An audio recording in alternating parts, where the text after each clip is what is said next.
bring the overall total of positive cases in Wisconsin to 354,676, according to DHS. A total of 3,005 Wisconsinites have died from COVID-19. Forecast of overcast for the area today with a chance of overnight snowfall. High today of 39 degrees, low of 28 degrees. You're listening to Devil Radio 92.7 FM and WTTN 1580 AM.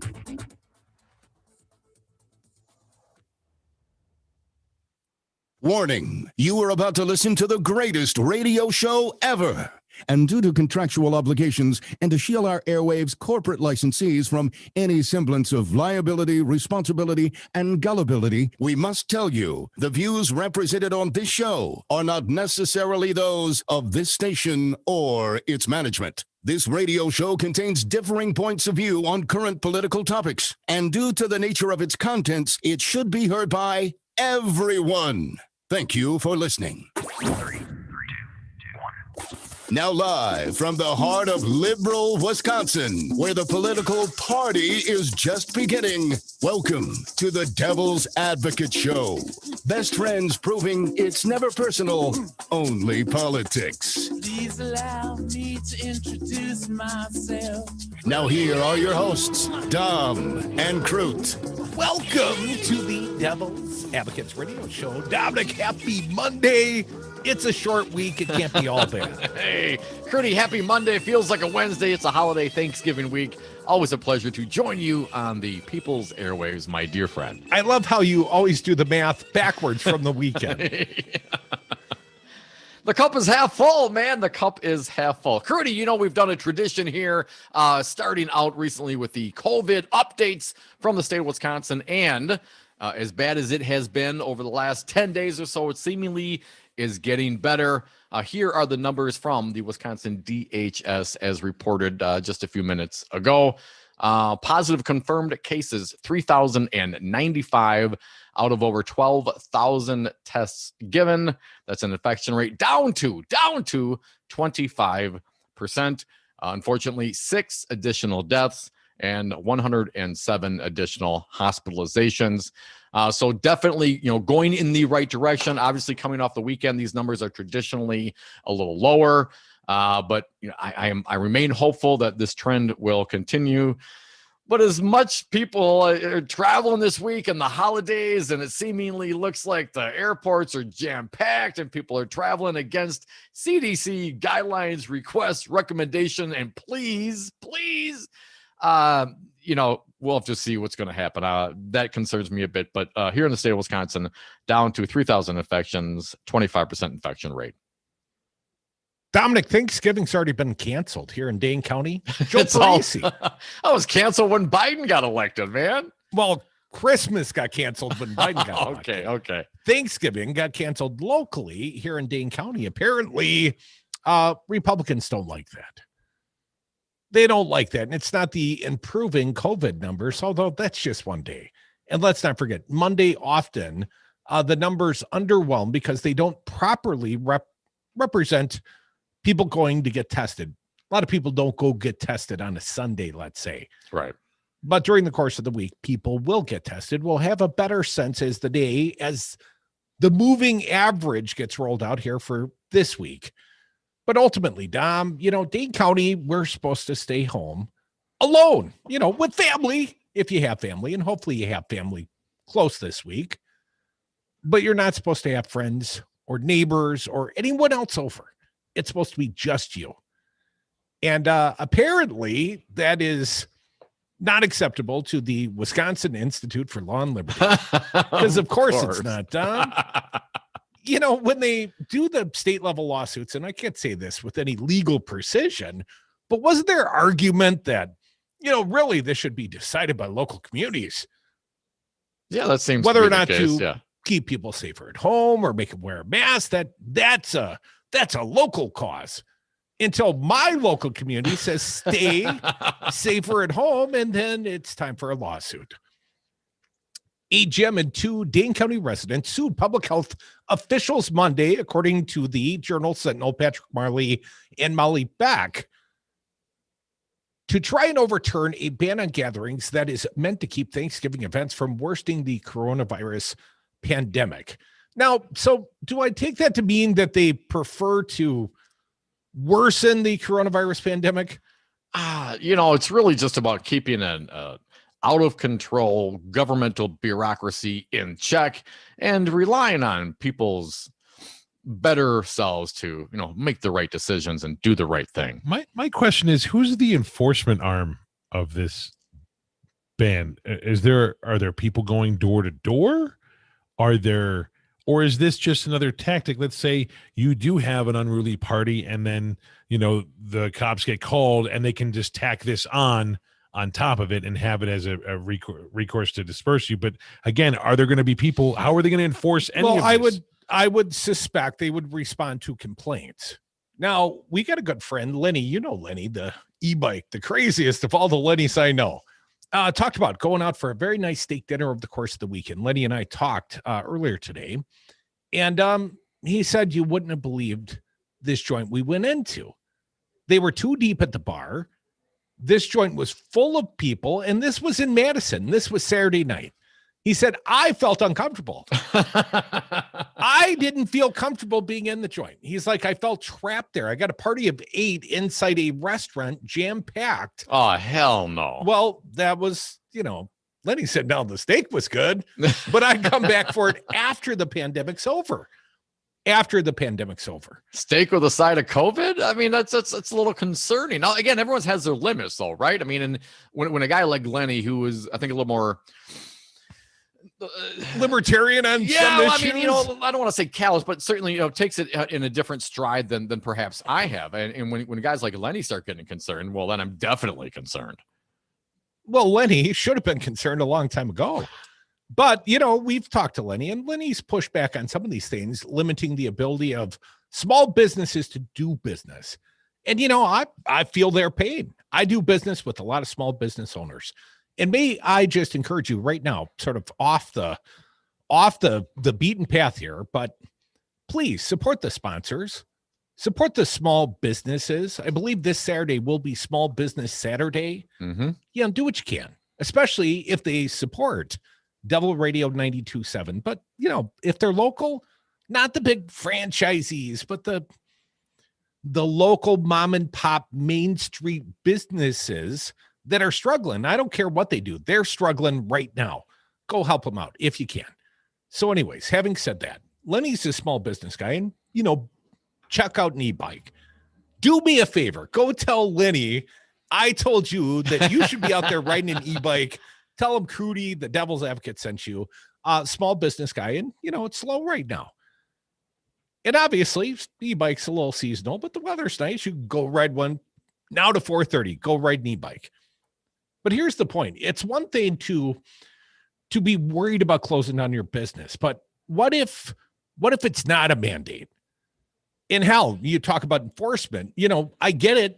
The idea, I think the implication, if I got it, Brian, is, well, so what if there's a mandate? If no one's out there enforcing it, do whatever the hell you're going to do anyways. What's the problem? If they're not going to go and stop the steak place from having too deep at the bar, and they're not going to go door to door and stop you from having a gathering anyway, then what's the complaint? And why are they throwing a lawsuit out there, spending taxpayer money? Oh, that's right. That's what they do. That's how you legislate. That's the Wisconsin way. Well, that's judicial activism at its best. But, taking these theoretical, is it tyrannical to try and keep someone in there or out of their place of business or whatever the legal merits of the case may be, what they're really trying to do is deal with the public health crisis. And it's befuddling to me that these Republicans feel it's necessary to sue despite, even let's say the language is not constitutionally satisfactory. Or the process. I believe that's going to be their complaint. Rather than bringing the legislature together, rather than trying to come up with some sort of actual solution. And I don't believe Chris Kapinga this weekend. He says, oh, what'd you say, Dad? They're talking to people and they're Yeah, having many incoming conversations. Republican incoming Senate leader, I guess, here in the state of Wisconsin. We refer to him as a D-bag, and I didn't do anything again this weekend to dissuade himself of the D-bag label. Yeah, I believe it was on Upfront this weekend, and I caught a little bit of that interview, and it was a lot of, well, we're talking about this and we're thinking about this, and it really, again, him and Hahn, they haven't done a damn thing in the state of Wisconsin. They haven't passed a law since April. I mean, this is ridiculous, but I digress. So they've sued on a state level, and now they're suing on the Dane County level, because we here in Dane County, we deal with a lot of people that drive into our county for work every day. Now, the lawsuit filed by the conservative Wisconsin Institute for Law and Liberty.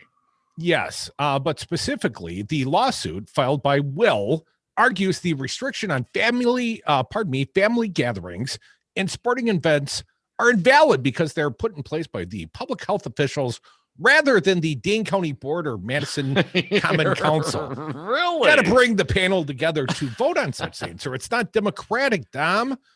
If the state Supreme Court agrees with those bringing the lawsuit, city and county officials across the state will have to vote on the finest details of their COVID-19 policies instead of leaving that work to, let's call them, health officials. The Dane County Board and Common Council have given their combined public health department broad leeway to set such policies. The lawsuit contends elected officials can't do that and must vote on specific restrictions before they can take effect. So these theoreticals, right? But they have real world consequences. Those bringing the lawsuit filed a case directly with the state Supreme Court. Didn't know you could do that. Hey, it's Will. They got an inside track to the Wisconsin Supreme Court. And asked the justices to rule within days. COVID-19 should be taken seriously by those decisions must be made by the local governing body, apparently en masse during a pandemic. Will's president, Rick Essenberg, said in a statement, banning private family gatherings just before Thanksgiving while allowing Black Friday shopping makes little sense. I agree. Don't go Black Friday shopping. If you got to go out, go to a local small business. Not Small Business Saturday, but you know what I mean? Wear a mask. Socially distance. Oh, and it would be a whole lot easier in the state of Wisconsin for businesses to deal with this kind of pandemic and deal with these, local health orders if the state legislature would get off their asses, dig into the coffers, and do some sort of relief for the Wisconsin citizens, and certainly needs to be done on a national level as well. It's one thing to tell people to stay home. It's another thing to incentivize them to stay home when they're concerned about their businesses, they're concerned about their employees. Well, if we put some money out there to incentivize them to do so, perhaps more would actually do it. Folks, you are listening to the Devil's Advocates Radio Show. It's a Monday. Again, it feels like a Wednesday to Dom because he counts back from the weekend, not forward like the rest of us. But during this pandemic, Dom, you haven't known what day of the week it was most days. So why not count back from some benchmark like Friday night? Come back with us. Talking turkey right here on the Devil's Advocates. Want to hear from you. Phone lines open. 844-967-2789. And I hear Earl might drop in for the giblets. Excellent. We've got to protect our phony baloney job, gentlemen. We must do something about this immediately. Will there be a lawsuit? Yeah, probably. There are everyday actions to help prevent the spread of respiratory diseases. Wash your hands. Avoid close contact with people who are sick. Avoid touching your eyes, nose, and mouth. Stay home when you are sick. Cover your cough or sneeze. Clean and disinfect frequently touched objects with household cleaning spray. For more information, visit cdc.gov/COVID-19. This message brought to you by the National Association of Broadcasters and this station. Stream the Devils and Progressive News and Talk 24/7 at the Devil's Advocates Radio Network, Wisconsin. That's DARNWI.com. That's DARNWI.com.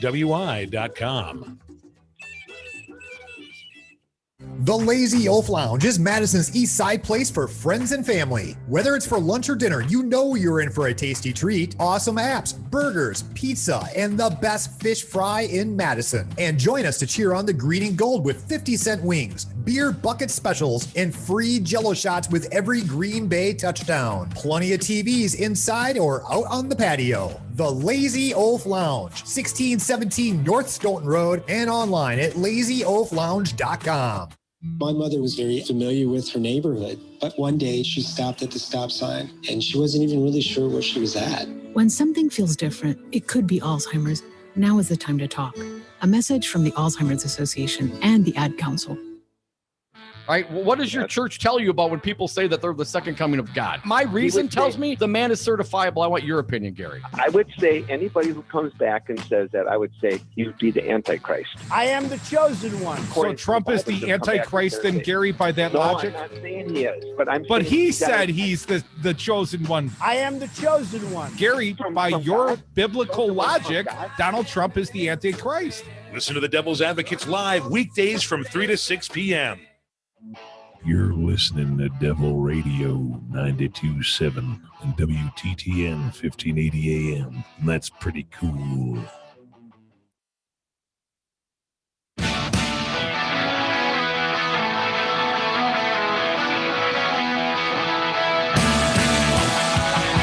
The big and tall of political talk. Dom and Krutz are the Devil's Advocates. We are back. Thank you for listening to the Devil's Advocates radio show. You are always welcome here. 844-967-2789. Dominic, I'm not sure if I'm ready to be back to work yet. Yeah? Yeah, Why do we not? have to plug back into politics yet? Oh, absolutely, man. I never really unplugged this weekend. It just keeps coming. It's snowballing. More and more and more as this transition continues. The COVID goes on. The Republicans do nothing, and conservative organizations are suing local Dane County to overturn a health order. Crudy, we talked a little bit about this. Patrick Marley, Molly Beck in the Before I Walker forget Journal to say the only political conversation I think I had all weekend long. Saw Brett Halsey at the Quick Trip. Yeah, how's Brett doing? Brett's doing pretty good, keeping himself busy. It was Saturday afternoon. He had a number of projects for other people, apparently, a contractor now. But if you'll recall, Dom, the very first phone caller we ever had on the Devil's Advocates radio show, and the young producer at the time, I forget what his name was. He was a sports guy, moved on to bigger and better things that didn't include us. But he handed us a slip. This guy says he's Brett Halsey. Like 8 minutes into our first show. And I was like, who the hell is Brett Halsey? Well, I knew who Brett Halsey was. I did not. No, you didn't. You've learned so much. Come a long way. The most important conversation I had this weekend. What's for Thanksgiving? No turkey. Me and the Crudies have firmly put our feet down. No turkey. Oh yeah, we haven't done not turkey. a turkey family. No, we haven't done turkey in years. Oh, Brian's about to lose his mind over it. Oh, it's okay, man. You still get the gravy and the potatoes and all the sides. Turkey skin. I win. Turkey skin. I mean, I guess you think you won that argument. I already did. Done. It's done. There's no other argument otherwise. So do you do like a loose skin turkey?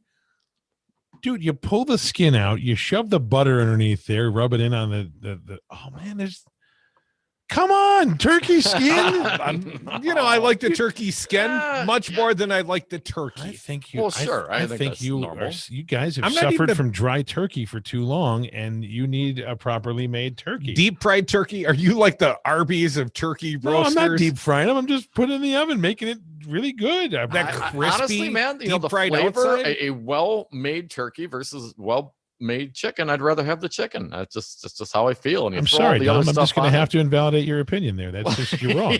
So. You don't have to invalidate it, man. You can. You did. You were the one who invalidated. I just acknowledged that it was invalid. No invalidation.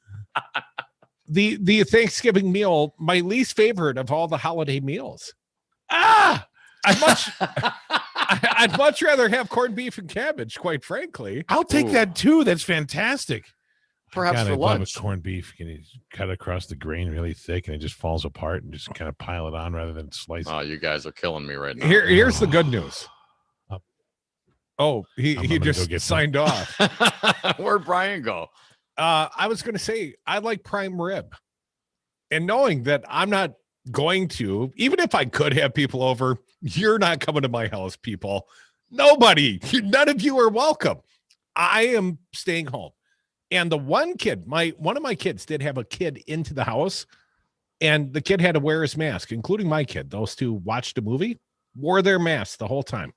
I'm like, well, if you're going to take those sort of precautions and you're going to confine yourselves to the lower living area, then yeah, I guess you can have a friend over. But even that brought a little angst. Yeah. My father, and it feels weird to say that because I've been calling myself an orphan for years and years, right? Chuck's getting married on Friday. What?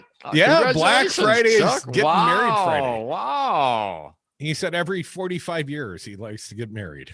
So you're like Tommy Boy then? I mean, what's going to happen? You meet your new mother? Oh, he already brought her up here to meet me. That was okay. Rosie. Wow. Cracklin' Rosie. And do you approve? I mean, as one of the sons here? The guy's 75. I mean, if it makes him happy, who am I to judge? My only concern is you have a wedding. What if he wasn't 75? Then it'd be a bigger issue, Crudy. What does that got to do with it, man? You could die tomorrow. You should always live like that.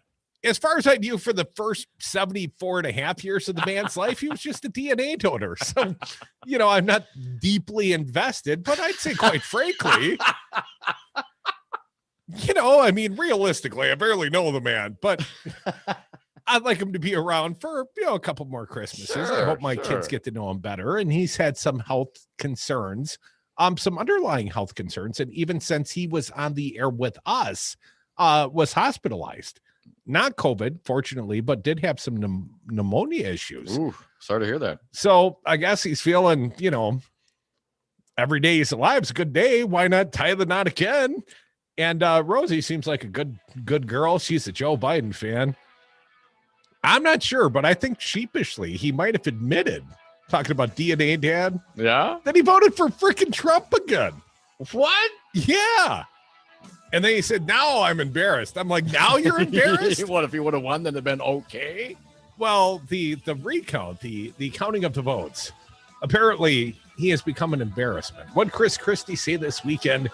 His legal team is a national embarrassment. Well, and of course, they are all, working for Donald Trump. He is the one essentially calling the shots on whether or not they, work for him and show up in court on his behalf and his campaign's behalf.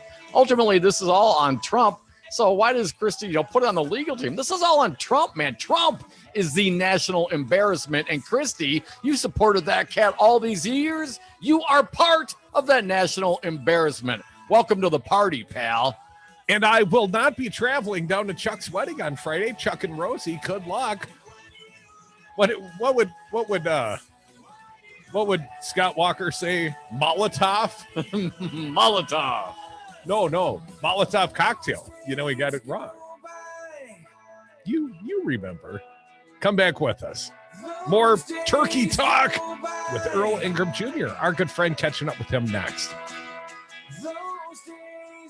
Brothers don't shake hands. Brothers gotta hug. You're the best son money can buy. Thinner. Kofefe, hamburgers, smocking gun. Tired of trying to decode the tweeter in chief? Make sure you follow the greatest radio station ever, @Devil Radio.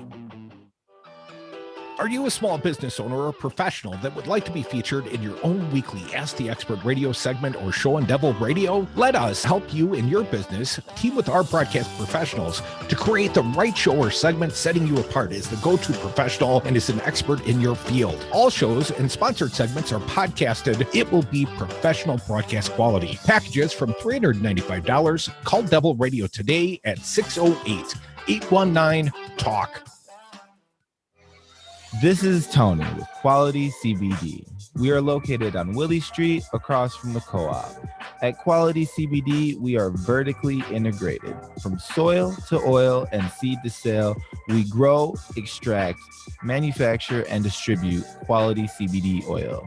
We also have contact-free delivery options at qualitycbd.org. Quality CBD. Legal, local, legit. A third vaccine. I'm Tim McGuire with an AP News Minute. A third major COVID-19 vaccine has proven effective. AstraZeneca's is less expensive and easier to store and transport than those developed by Pfizer and Moderna. Antibody drug developed by Eli Lilly, Regeneron, is being readied for outpatient treatment of COVID-19 patients. Colonel Deidre Teagan is with the Army Office of Surgeon General. The first products that can be used for patients before they have the need to be hospitalized. The IV drip will be used for patients at high risk but with mild to moderate symptoms. Outside the state capitol in Lansing, Michigan. People honking the horns of hundreds of cars as they demand the state certify the election results, giving President-elect Joe Biden the win over President Trump. Recounts are underway in 2 Wisconsin counties and are about to get started in Georgia. I'm Tim McGuire. Hey, y'all, it's your girl, Cheryl Underwood, and as you know, I'm a huge fan of Metamucil, and I have some news to share. Metamucil now has a delicious fiber gummy made by the #1 doctor-recommended fiber supplement brand. These gummies are a convenient way to get more fiber. That's because Metamucil fiber gummies are made with an exclusive blend of prebiotic plant-based fibers that give you 5 grams of fiber in each serving. I want you to promote your digestive health by trying new Metamucil gummies today. These days, everything's customized to you, from your TV show recommendations to your smart speaker. Isn't it time your trading platform was too? Say hello to thinkorswim. thinkorswim is fully customizable, so you can create your own indicators, perform technical analysis, and use personal predictions to forecast the values of stocks you care about. Get a tailor-made trading experience with thinkorswim. Learn more at tdameritrade.com/thinkorswim. TD Ameritrade, where smart investors get smarter. Member SIPC.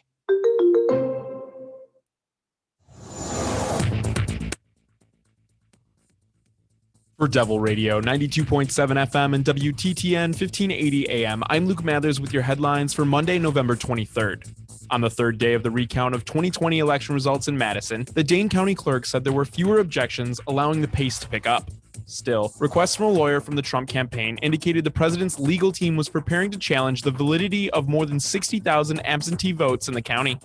Doctors are criticizing a hearing held last week by U.S. Senator Ron Johnson about controversial treatments for COVID-19, including hydroxychloroquine, a drug that studies have found to be ineffective and in some cases dangerous when treating the disease. During the hearing, Johnson pushed a baseless theory that the medical community was working to deny patients drugs such as hydroxychloroquine because they were cheaper than other treatments. You're listening to Devil Radio, 92.7 FM and WTTN 1580 AM.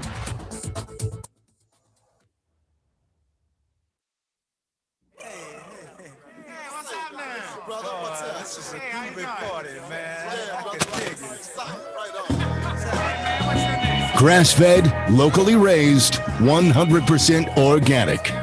Dom and Cruz are the devil's advocates. Welcome back to the Devil's Advocates Radio Show. Welcome back. Welcoming back a friend of ours to the airwaves. It's Earl Ingram Jr., our good friend. Earl, how you been, man? Look, man, I've gotten to listen to different shows and different things, and right now I'm doing what I do every day about this time. I found a new show that I watch, man. It's called SpongeBob SquarePants. Come on, man. You're telling me SpongeBob's our competition in the mid-afternoon slot? That's a tough one to beat, Earl. Yeah, man, that's what I'm doing, watching a little SpongeBob SquarePants. So you guys just interrupted that. Well, we appreciate you taking some time out to speak with us, Earl. Well, soon thereafter, it's nap time, so glad we got you now. Look, man, I heard you guys talking about turkey. Yeah, what are you going to eat? Dried turkey. What's Allie going to make you for Thanksgiving? What do you guys have for? About? You must forget, man, that I'm an award-winning deep-fried turkey specialist. I'm going to be doing 7 of them on Thanksgiving. That's right. Well, you better. That, Earl, I remember you bringing some by the studio a couple years ago. It's pretty good stuff. Earl, you're going to have to do 7. Bump it up to 8, and that's just for Fancy Brian. Hey, man, you know what? I think I'll make sure I throw one on for you guys that you might be able to pick up on Monday. And Oh, then let yeah. them know Hey, we'll exactly take what whatever it is. leftovers you got, Earl. Yeah, man. Yeah. Save the wishbone for me, Earl. Hey, Earl, Yeah. I understand you went out to the big Trump rally this weekend happening in Wauwatosa. What'd you see there, my friend? Man, do you know it was, they took over Mayfair Road between, I would say, where Mayfair, the mall starts all the way down to North Avenue where it ends. And man, it was a sight to behold, man. One thing that I can surely say about those Trumpkins or Trumpians, they are not going away. They don't have anything else to do. They love getting together without masks. I mean, there's only one group of people like that I know of. David Clark was on the air, on radio that Friday, and he had a call to arms, if you will, right, Earl? Yes, he called on the head of the Proud Boys. And the Proud Boys were proud to be a part of the rally on Saturday. Stand back and stand by. David A. Clark's going to activate you on a Saturday in Wauwatosa. Yeah, man, it was, I just wanted, my thought process was to not get so close to it, to stay back. And I got caught up in the parade. All a parade. That sounds almost pleasant. I got caught up in the parade. Did you grab a Trump flag and start walking around? How did you get caught up, Earl? Well, driving down the street, they were turning around and you couldn't get to move much. They just about taken over that area from I think it was 10 o'clock or 11 o'clock up until about 2 o'clock. But, man, they were out in force. There's no question at all about it. You know who they are because their Halloween costumes, they're still wearing them. Folks, you're listening to the Devil's Advocates. Our pal Earl Ingram Jr. joining us on the phone, a recent participant or observer of a Trump rally, protect the vote rally, something going on out in Wauwatosa, Wisconsin. Earl, when I saw some of the social media postings of this, I was a little confused. Now, my understanding that David Clark, the former Milwaukee County Sheriff, who is an African American, was asking and thanking the Proud Boys for being at the site to provide quote unquote protection to the other participants in the parade. And I'm just not sure. Does Sheriff David Clark know that the Proud Boys are a white supremacist group? And do the Proud Boys know that Sheriff David Clark is a black man, Earl? Absolutely. He was filling in for, Sheriff Clark was filling in for a well-known conservative talk shows on last Friday. And he had the head guy of the Proud Boys on WISN radio for a good 30 minutes on Friday. And Righty Talk Radio, providing a platform in Milwaukee for the Proud Boys. Yes. Their corporate masters must be so proud of them. He said that he would be calling on them, and he clearly was saying that Sheriff Clark, speaking, that he was sure that the Black Lives Matter was going to show up, and he was going to stand firm, were his exact words, and he wanted the Trump people to stand firm. And this was supposedly Sheriff Clark called this rally to stand up for law enforcement officers since the guy in Tulsa was forced to resign. Now, Earl, do you recall when Sheriff David A. Clark, and he was the sheriff then, maybe 5-6 years ago, a young Mandela Barnes, before he was the lieutenant governor, was Representative Mandela Barnes. And Mandela went out, and I believe it was at a Cap Times event in Madison, and said that David A. Clark Jr. is not a black man. And we had Clark on our show shortly thereafter, and I led that interview by asking him if he perceived himself to be a black man. And apparently he does, but his black experience, Earl, somehow seems different than what I've heard you describe on the airways prior. Well, if you, as I talk with many other officers who, when he was with the Milwaukee Police Department, guys who were police officers at the same time he wore blue contacts. So I'll let you discern whether or not. Blue contacts? It's as true, and this is from many officers who were there at the time. So he's a little confused. Did he used to? What color was the horse he rode? Was it like Tonto? No, man. I think or it was silver? Nice. No, it was chocolate brown. It was a really nice looking horse. They always said, "Boy, doesn't he look good up on that horse?" So all hat, no hard no to tell cattle. the horse's ass. Earl Ingram Jr., thanks for joining us, man. It's been too long. Want to get your sense of this recount going on in the Trump administration. I'm sorry, the Trump campaign doing this partial recount, Dane County, Milwaukee County. Have you seen some of the work being done? Have you heard what's your sense of the recount going on right now in Wisconsin, Earl? Well, I got a couple friends who work for the why am I forgetting what it's called? Where they do the election protection and all those kinds of things. And so I was talking with the one yesterday. They've been working around the clock, working on Saturdays, working on Sundays. It's moving pretty good, but there's a lot of complaining and whining from the Trumpkins who are watching, saying they're not given the latitude that they need to check and verify and make sure all things are fine. But, they've already challenged over 18,000 votes. And obviously they're trying to challenge a big enough number that if all those votes were thrown out, theoretically Donald Trump could win the state of Wisconsin. And our pal and your friend and ours, Earl Maggie Dawn, Milwaukee County Corporate Counsel, all reports I saw this weekend, she was kicking ass and taking names, Earl. Well, listen, I don't think any of them know who Maggie Dawn is. And I'm sure they've been taken aback by not only how aggressive, but how bright she really is. But she can be a pit bull when she has to be. Yeah. And what's difficult is when a person can be a pit bull and they're well educated and they know what they're talking about. And that's exactly who Maggie Dawn is. And so they're not going to intimidate her. She's got the understanding of the law and what's right on her side, and she's not going to be forced to knuckle under by anybody. Yeah, certainly the person we need in that position. Yep.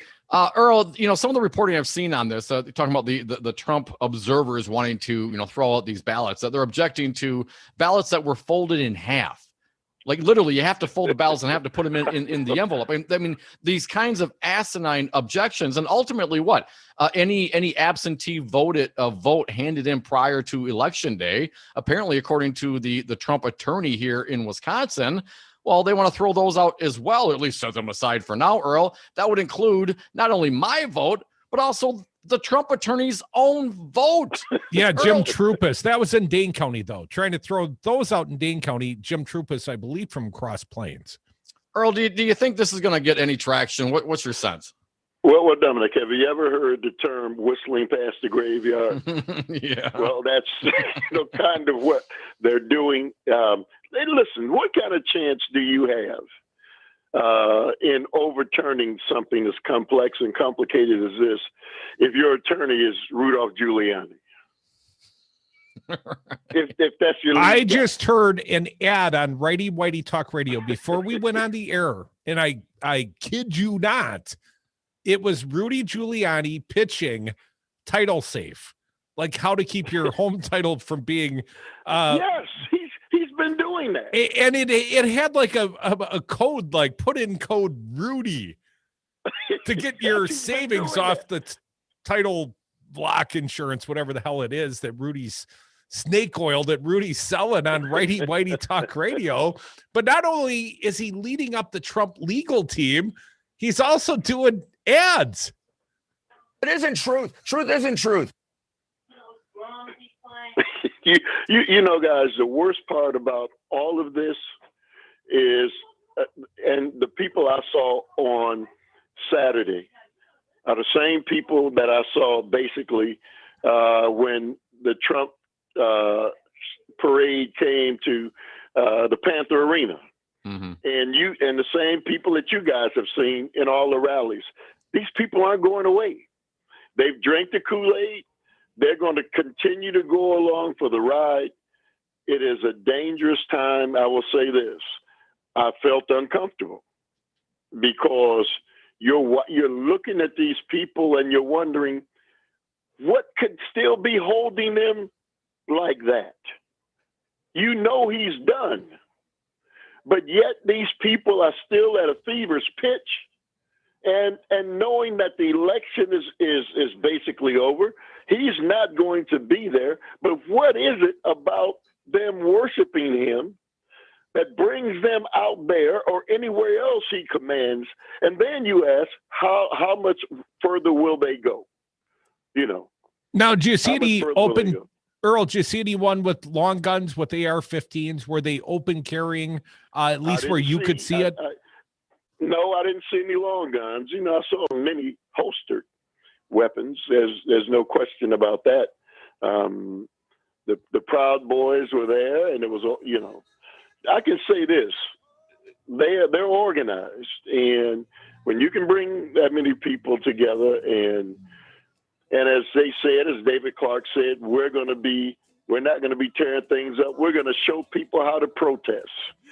And just with all the signs, man, and all the regalia that you see at the Trump rallies, I think everybody should get to see that in person at least once. It kind of reminds me of a tailgating at Lambeau Field or Miller Park.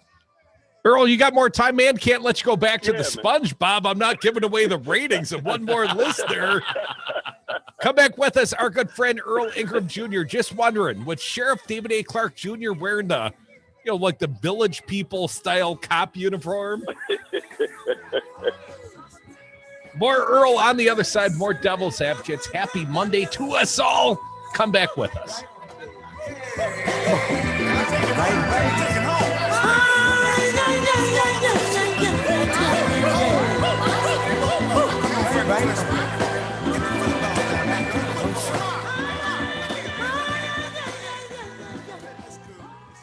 I'm not an expert on the facts yet. I'm getting there. There is no defendant.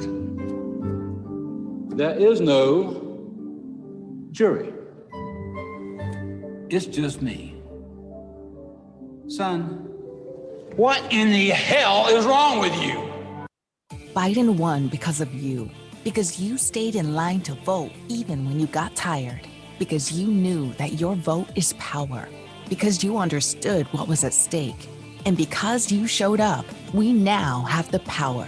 Text ACT to 668-366 to join the Move On movement to build an America for all. MoveOn.org. Political action paid for and is responsible for the content of this advertising. Poll.moveon.org. Not authorized by any candidate or candidates committee.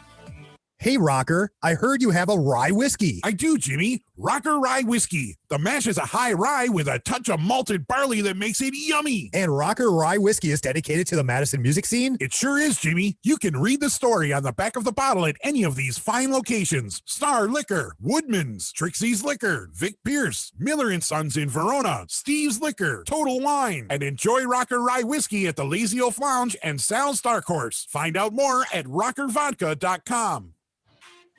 Hi, this is Dom from the Devil's Advocates inviting you to join us on Patreon.com. Patreon allows for our audience to access exclusive programming not available anywhere else and gives you the ability to directly support the greatest radio show ever. History's patrons have supported the works of Michelangelo, Leonardo da Vinci, Monet, and now with your support, the Devil's Advocates. So please go to Patreon.com and search the Devil's Advocates to pick your subscription. That's Patreon.com and the Devil's Advocates, the greatest radio show ever. I'm Alan Robinson, host of Mr. Robinson's Neighborhood. I am from this city, and I am in these streets, speaking truth to power Monday through Friday about your issues. Join me from 6 to 7 p.m. on Devil Radio. Madison, tune in every weekday from 11 to 2 on Devil Radio, 92.7 FM and WTTN 1580 AM for the Tom Hartman program. Join the show's conversation because our democracy is not a spectator sport. Listen live right here on Devil Radio. From Columbus to Fox Lake, Devil Radio on WTTN 1580 AM is essential radio to get you through your day. 1, 2, 1, 2, 3, 4. The Devil's Advocates, so relevant they have 1 foot in tomorrow.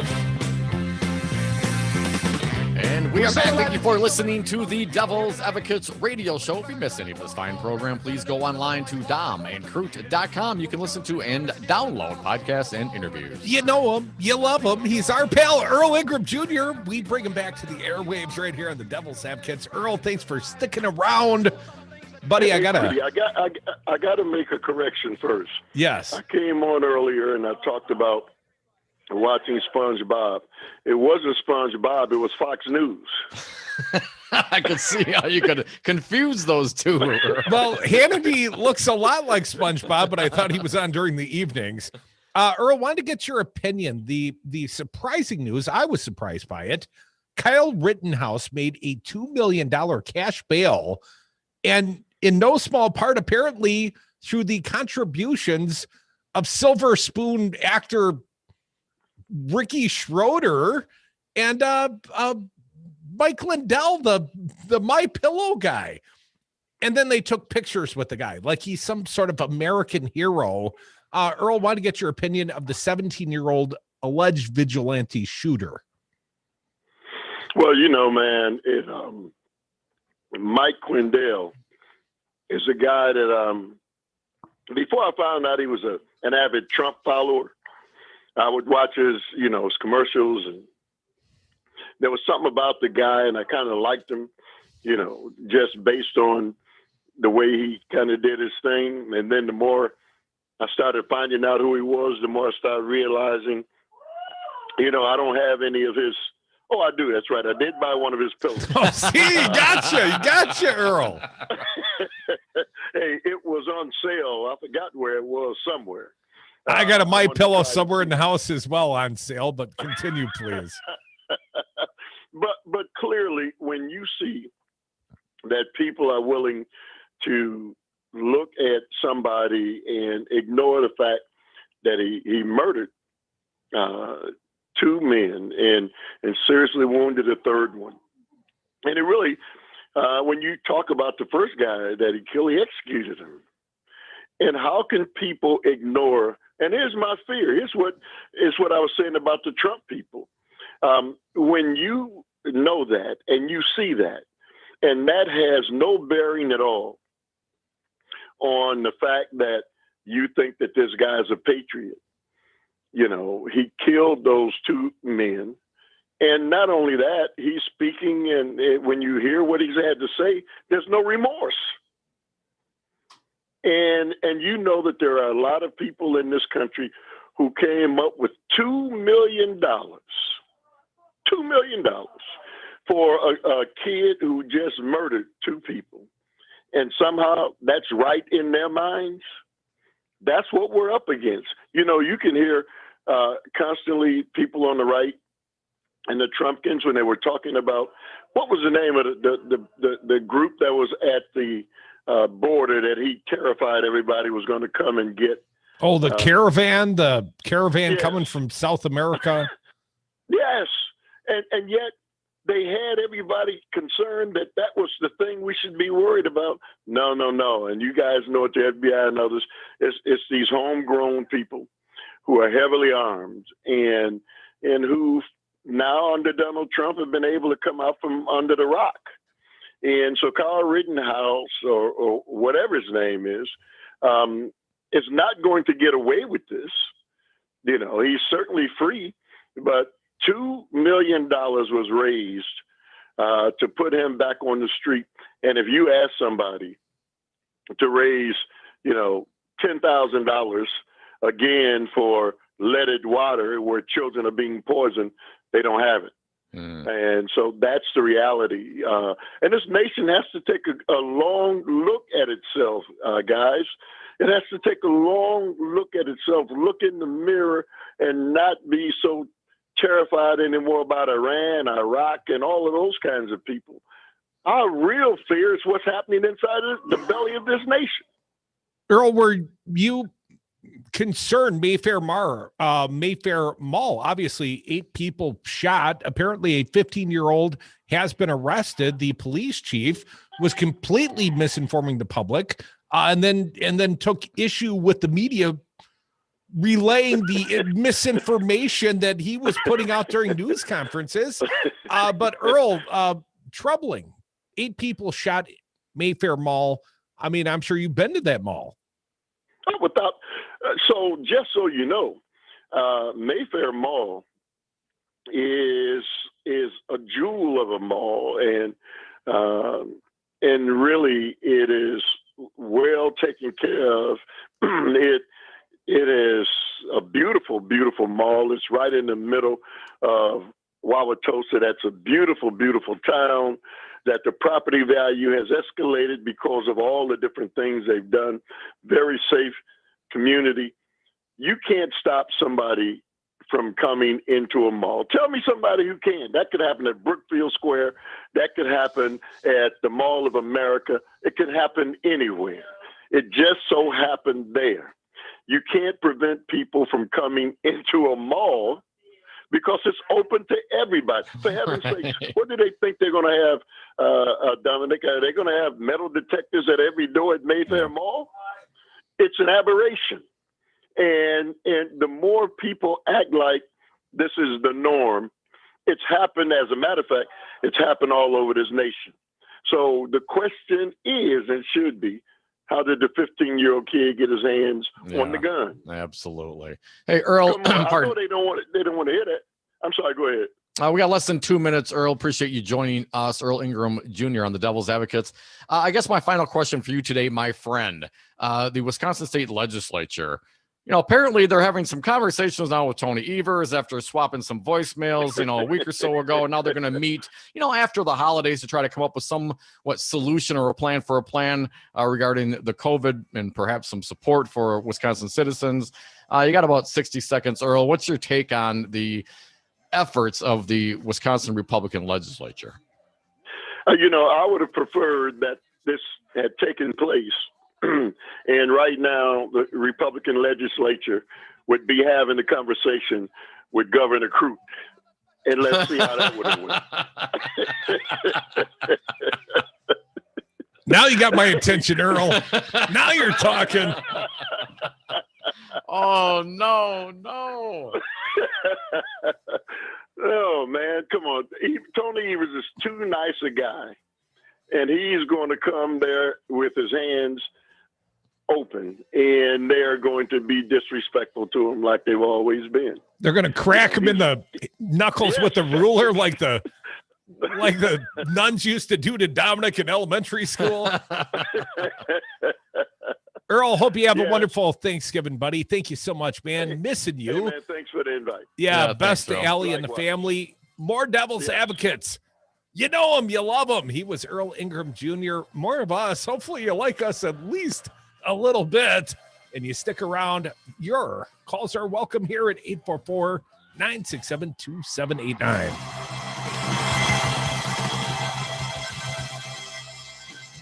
I am the least racist person there is anywhere in the world. Come on, man. Stream the Devils and Progressive News and Talk 24/7 at the Devil's Advocates Radio Network, Wisconsin. That's DARNWI.com. That's DARNWI.com. Dave from Community PC here. Now more than ever, we're relying on our computers to stay connected with family and friends. Looking for that perfect holiday gift for a family member who struggles with keeping everything up to date? Every day, more and more people are discovering the peace of mind that comes from a Tech Protect plan from Community PC. And it makes the perfect gift for anyone you need to stay connected with. Check out COMMPC.com to learn more. That's COMMPC.com. Community PC. We know what makes computers happy. Liberty. Join me, Stephanie Miller, and the entire Sexy Liberal Resistance every morning from 8 to 11 for the Stephanie Miller Show right here on 92.7 FM and WTTN 1580 AM. Listen live Monday through Friday on Devil Radio, Wisconsin's home for progressive news talk radio. You are listening to WTTN 1580 AM Columbus and W224EG 92.7 FM Madison. Always streaming at Talk 92.7 FM. AP News, I'm Tim McGuire. AstraZeneca will immediately apply for emergency approval of its new COVID-19 vaccine. It says it's up to 90% effective. This is the third company to roll out a potential vaccine. Lois Clay Baker volunteered to be vaccinated, and she says this could change everyone's lives. The big things like there's not going to be people in intensive care anymore, and small things like people can have their relatives visit them in hospital again. And then even smaller things like I can get the train and see my parents and not worry about it. I think it's going to change everything. The vaccine has two advantages over those developed by Moderna and Pfizer. It's less expensive to produce, and it doesn't have to be kept frozen before use, meaning that it is easier to store and transport. Starting tomorrow, the federal government will begin distributing 30,000 doses of an experimental antibody drug to fight COVID-19, the one that President Trump received last month. Over the weekend, the Food and Drug Administration agreed to allow emergency use of the drug made by Regeneron Pharmaceuticals Incorporated for people with mild to moderate symptoms who are at high risk of developing serious illness because of their age or other medical conditions. Health and Human Services Secretary Alex Azar says people still have to take steps to protect themselves. Encouraging news about vaccines and therapeutics should be all the more reason for Americans to double down on the measures like masks, hand washing, and social distancing that we need to beat this pandemic. Regeneron is not authorized for the use in sicker hospitalized patients or those who need extra oxygen. President-elect Joe Biden says he wants to work closely with the nation's mayors to help people cope during the pandemic. Biden and Vice President-elect Kamala Harris met today with the U.S. Conference of Mayors virtually. Biden telling the 49 mayors that working with them and getting input from local officials will be a priority for me as president.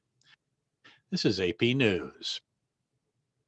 Hey, y'all, it's your girl, Cheryl Underwood. And as you know, I'm a huge fan of Metamucil, and I have some news to share. Metamucil now has a delicious fiber gummy made by the #1 doctor-recommended fiber supplement brand. These gummies are a convenient way to get more fiber. That's because Metamucil fiber gummies are made with an exclusive blend of prebiotic plant-based fibers that give you 5 grams of fiber in each serving. I want you to promote your digestive health by trying new Metamucil gummies today.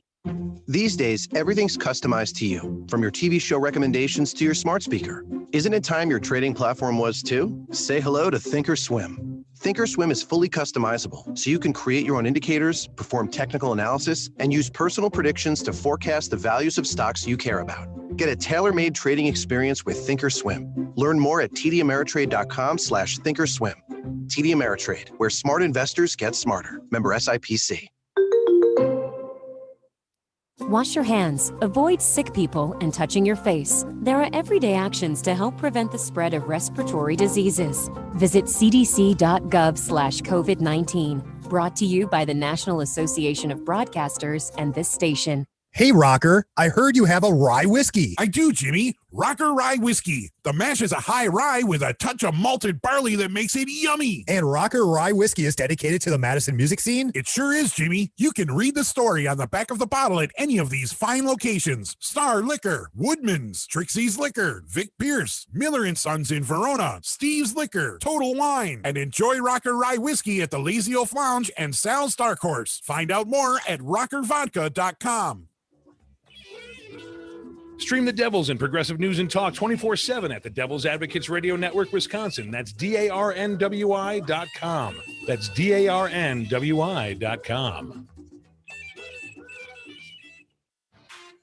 Hi, this is Dom from the Devil's Advocates inviting you to join us on Patreon.com. Patreon allows for our audience to access exclusive programming not available anywhere else and gives you the ability to directly support the greatest radio show ever. History's patrons have supported the works of Michelangelo, Leonardo da Vinci, Monet, and now with your support, the Devil's Advocates. So please go to Patreon.com and search the Devil's Advocates to pick your subscription. That's Patreon.com and the Devil's Advocates, the greatest radio show ever.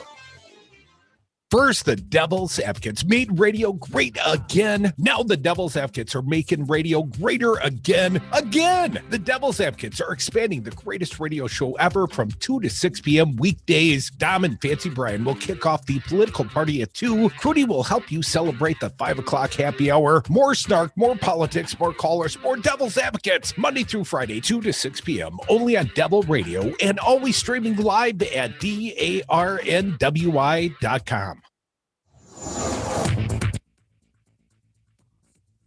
For Devil Radio, 92.7 FM and WTTN 1580 AM, I'm Luke Mathers with your headlines for Monday, November 23rd.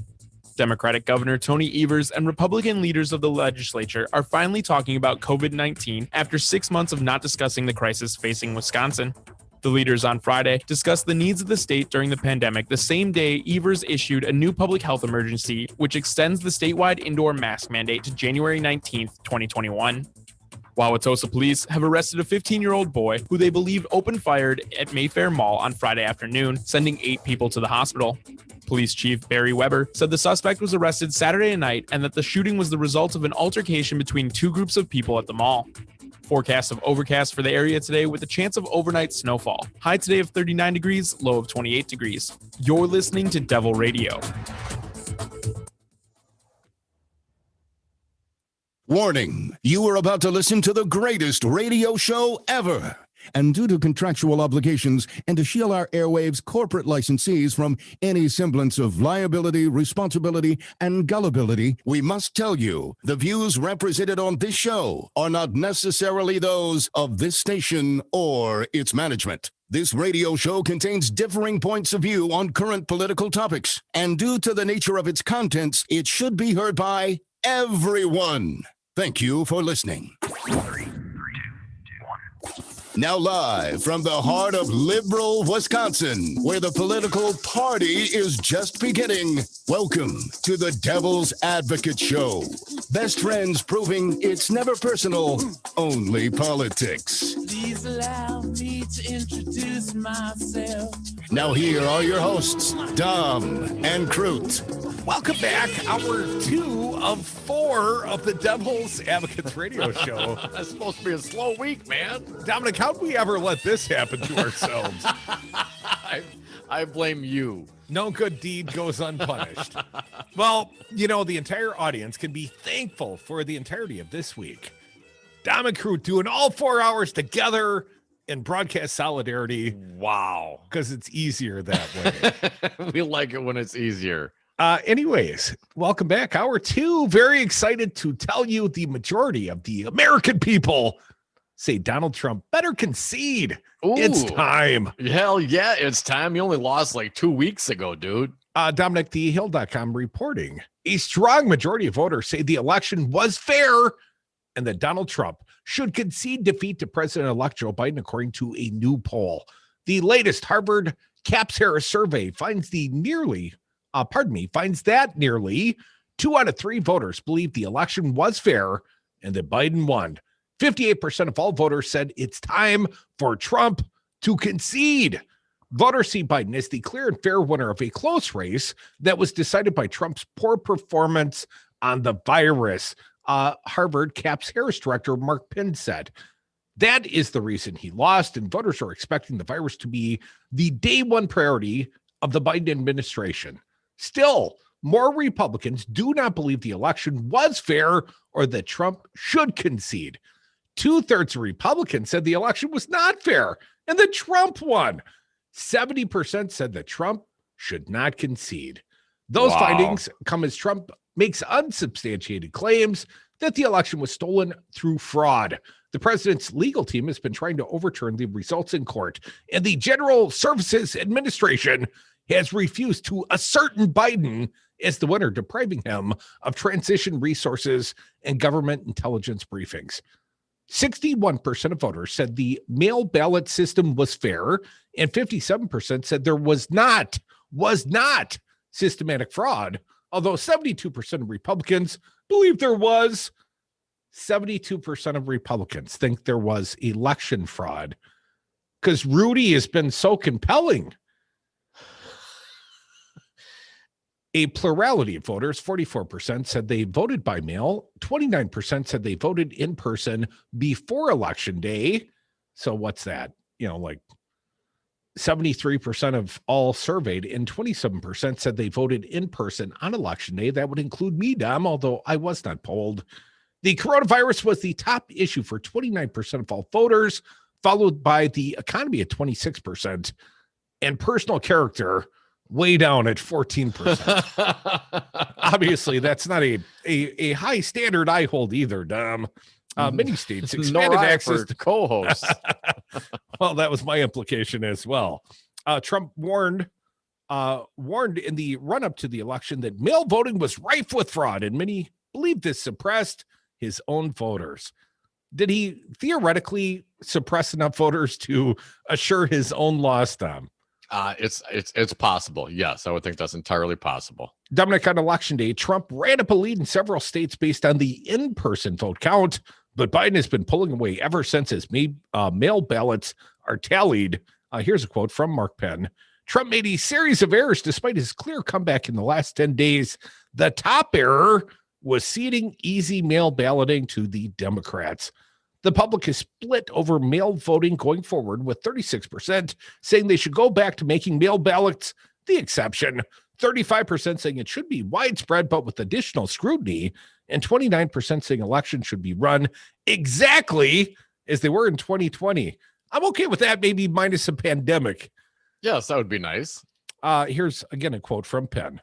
Voters do not want to tighten up controls on mail ballots going forward, though they have no appetite they do want to tighten up, but they have no appetite for overturning the results of this election. The poll found Trump's approval rating amongst in the wake of his loss, his ratings jumped on.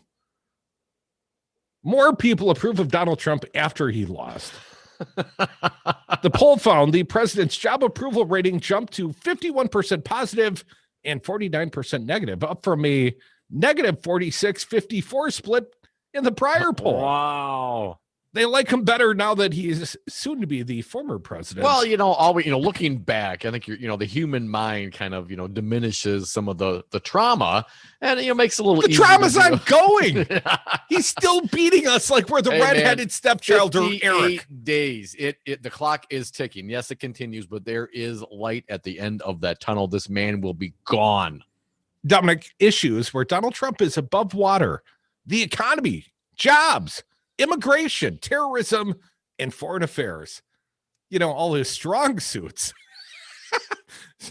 It makes me giggle a bit to say that. He has a negative approval rating on the coronavirus, race, policing, and civil disorder. Surprisingly, Trump is doing better now, nor worse after the election, underscoring that his best strategy is simply doing his job until January 20th. Well, people haven't been seeing Trump. What job exactly is he doing? Well, he's golfing a lot. A lot of golf. Hit her straight. 61% of voters said they're satisfied with the outcome of the election. And Senator David Perdue and Kelly Loeffler, Republicans, face runoff elections in Georgia in January that will determine which party has control of the Senate. 56% of voters said they want divided government, with Republicans leading the Senate. 56%. It's a very smart public that sent clear signals by electing Biden, but rejecting the far left of the Democratic Party by showing support for a divided government, with Democrats and Republicans now having about the same image. How is that possible? It underscores why there was a close race rather than a predicted blue wave. Well, people, don't we all love us some centrist corporatist Dems? They're very appealing. Well, okay, nearly or equally appealing to the craziest narcissist corrupted president of all time. I mean, how can the Democrats be on a coin flip image with the Republicans currently, the party of Trump? How can we be on equal footing? Because everybody does it, this comparison, and I just think it's a product of this administration, man. I mean, it's the Trumpism. It's the constant lies, misleading statements, gaslighting of a nation, man. And the Donald Trump is the head of it all. But as you mentioned, they're starting to fade away, Crudy. Certainly public is slowly turning against him. Even some of his own. Crudy, Chris Christie, we mentioned it. Want to get a little bit out there. And I think some of the quotes from Christie, although I would put him as one of the reasons why we are in this situation, but at least he's saying the right things. Now the Washington Post reports several prominent Republicans said over the weekend that President Trump's legal arguments had run their course and called on him to allow the presidential transition process to begin. Chris Christie, a Trump confidant who helped prepare the president for the debates. Wow. Called the conduct of Trump's legal team a national embarrassment. Senator Patrick Toomey said Trump had exhausted all plausible legal options and urged him to concede. Senator Kevin Cramer said it's time to begin the transition. The comments marked the latest signs of dissent from within the president's party, with increasingly more Republicans urging Trump to accept the results of the election and move on. Yeah, it's easy to say. You're not the one staring down the barrel of state prosecutions, but I continue. The comments marked the latest, in an interview with ABC News' This Week, Christie said the president should give up his legal strategy. Quote, elections have consequences and we cannot continue to act as if something happened here that didn't happen. Oh, tell me more, Republican. The conduct of the president's legal team has been a national embarrassment, Christie added, noting that Trump's lawyers have made a flurry of fraud allegations, but have offered no evidence to back them up in court. Republican Chris Christie, I'm adding that in there. Christie criticized Trump's lawyers for proffering false conspiracy theories at news conferences and other media appearances. They don't do it in the courtroom, the 2016 Republican presidential candidate said, suggesting the attorneys are fearful of making baseless arguments under oath before federal judges. It must mean the evidence doesn't exist, Christie said. No kidding. I mean, and I think that's one of the reasons. So you see all the Trumpsters out there, they see, Rudy Giuliani, they see the president, well, the president less so these days, but certainly the president's minions out there pushing this false narrative, this great lie that somehow this election was stolen from him. But when they show up in court, when they have to actually put the case together, present their evidence, they got butt kissed where they're 1 in 25, maybe. You got Chris Christie, you got a big ally of Donald Trump who helped. Is that a fat joke? Prepare him for the debates, telling him, what are you doing? It's time. It's over. You're saying things out in public that you would never, ever dare say in the courtroom. And why is that? Because they know the evidence isn't there. This is a grift for money. This is a delay tactic. This is gaslighting. This is everything except an honest man trying to get through a transition. And even his own Republicans on his presidential debate team are now coming to the light and seeing it. So obvious. Why won't the rest of the Trumpsters do it? Do you know one of Trump's lawyers effectively got fired over the weekend, as the headline at the Raw story reads, mocked for epic firing. Imagine being axed by Rudolph Giuliani for craziness. I mean, too crazy for Giuliani. Come on. I mean, what did that attorney do or say that Rudy Giuliani hasn't done or said? It's worse than Giuliani. Come back with us. More Devil's Advocates. We'll try to be better in this hour than we were the hour before and the hour before that. We got like 4 hours. We'll keep getting better till the end. By the end, it's going to be a really great show. We promise. You got to stick around until the end. More Devils on the other side. 844-967-2789.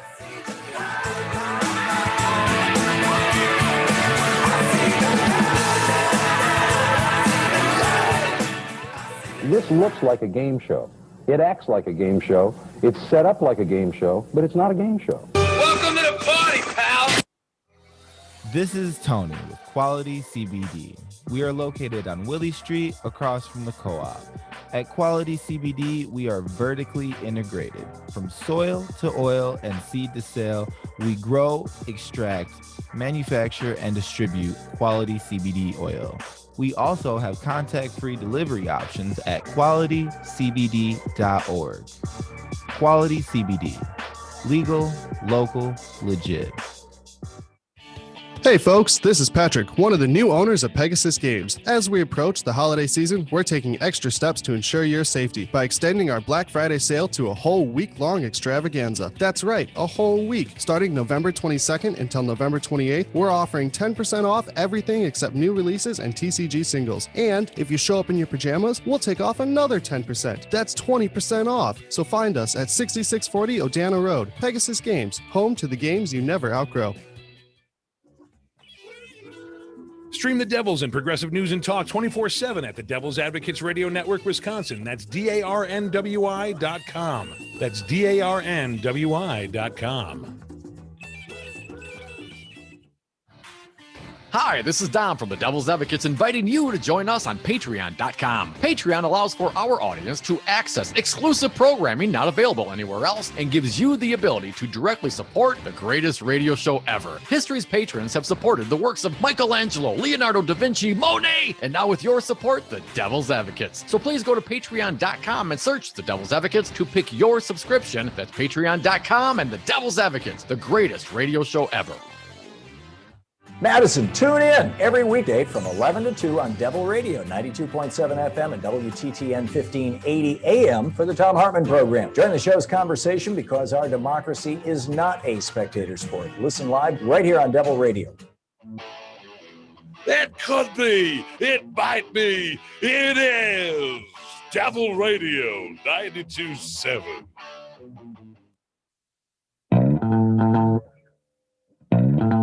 I don't know if you know the Devil's Advocates, but they are kind of a big deal.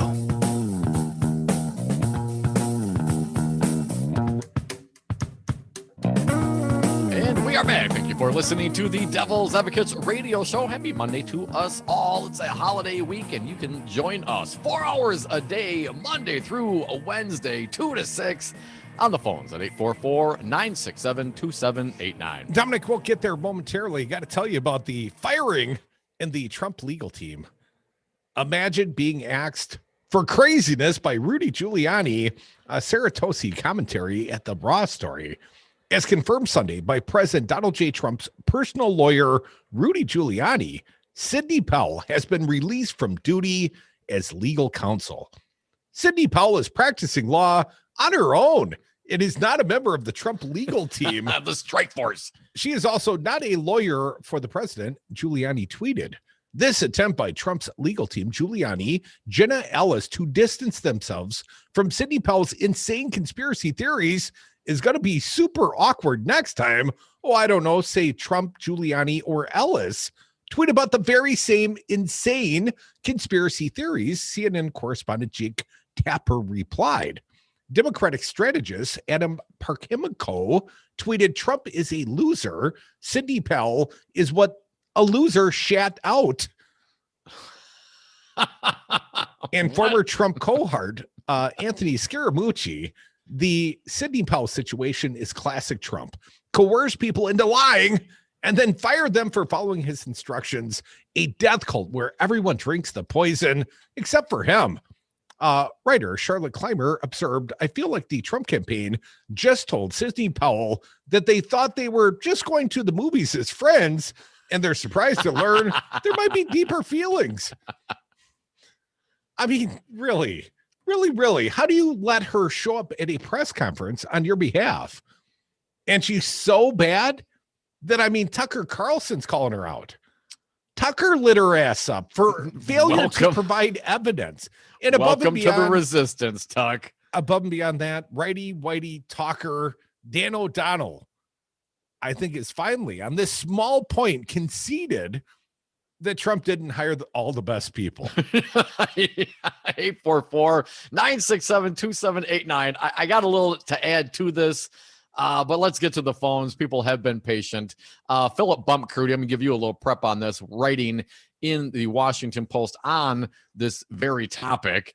His piece entitled, What Line Did Sidney Powell Cross That Rudy Giuliani Didn't? We'll get there after the phones. Once again, 844-96-PARTY. Looks like, Betsy, you will be first today. Welcome, my friend. What do you got for us? Hi, Betsy. Hi, you guys. Oh, my angels. I'm sorry. You're not devils to me. Although you do wreak havoc. I'll give you that. Yes, you do. Yes. Well, Why, thank you, Betsy. We do our best. The devil is but a fallen angel, Betsy. You're right. Oh, my goodness. First of all, I just would like to say thank you for all you do. And then I would like to say it was a blue wave. They did everything to sabotage it, through the post office, through our military not accepting their ballots, to, cutting off. I mean, didn't our Wisconsin Supreme Court interject there too about when the ballots could be counted on how passed and all that? And, a sad thing is just hurts our democracy a great deal. And I know we'll recover. I know we will. But it's going to take a lot of work to, get back to some kind of normalcy. I don't even know what that is anymore. Yeah. And if Trump took care of the COVID when he was supposed to and took it seriously, he probably would have been reelected. And that makes me sick too. On the other hand, Joe Biden is not my first choice. And I'm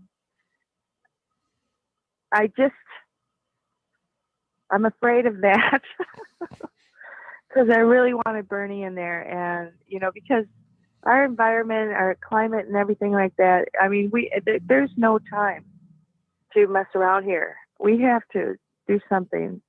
And well, I've got a little encouraging news for you, Betsy. On the climate change topic, at least, Joe Biden has started rolling out his cabinet. And one of his early picks, although this not a cabinet level pick per se, John Kerry, former Secretary of State, will act as the climate change czar for the Biden administration, at least initially. 844-967-2789. Thank you, Betsy. We appreciate it. Mark, you are next. Welcome. What do you got for us today? Hey, Mark. Well, it occurred to me that didn't Tux used to be something you used to treat hemorrhoids back? That used to be a hemorrhoid treatment, my brand name. That Carlson made the best. First,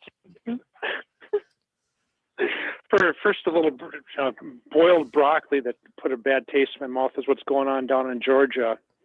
There on the voter registration, what they're trying to pull down there. That people have to check into that. But on the food topic, I mean, turkey was always the first choice for Thanksgiving, but there's other things out there. I guess you can do prime rib. For the uncreative sort, turkey's the first choice. Well down my list, though, Mark. Well,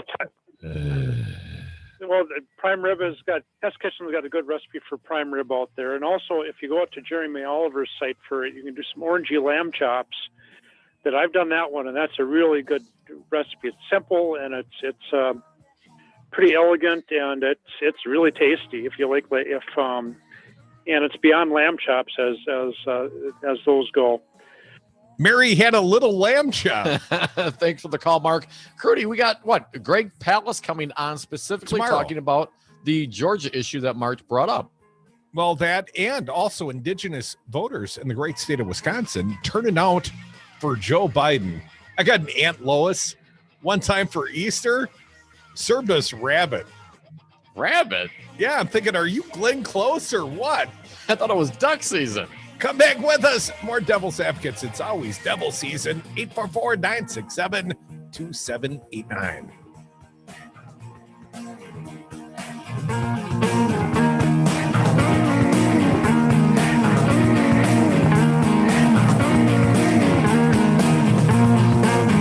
This man, you will never know what the truth is. He lies to fit the situation he's in. The president can be so persuasive. Suburban women, will you please like me? I'm not going to be ignored. From the Capitol in Madison, this is Wiz Politics Midday. I'm Stephanie Hoff, your host, and this podcast is brought to you by Spectrum.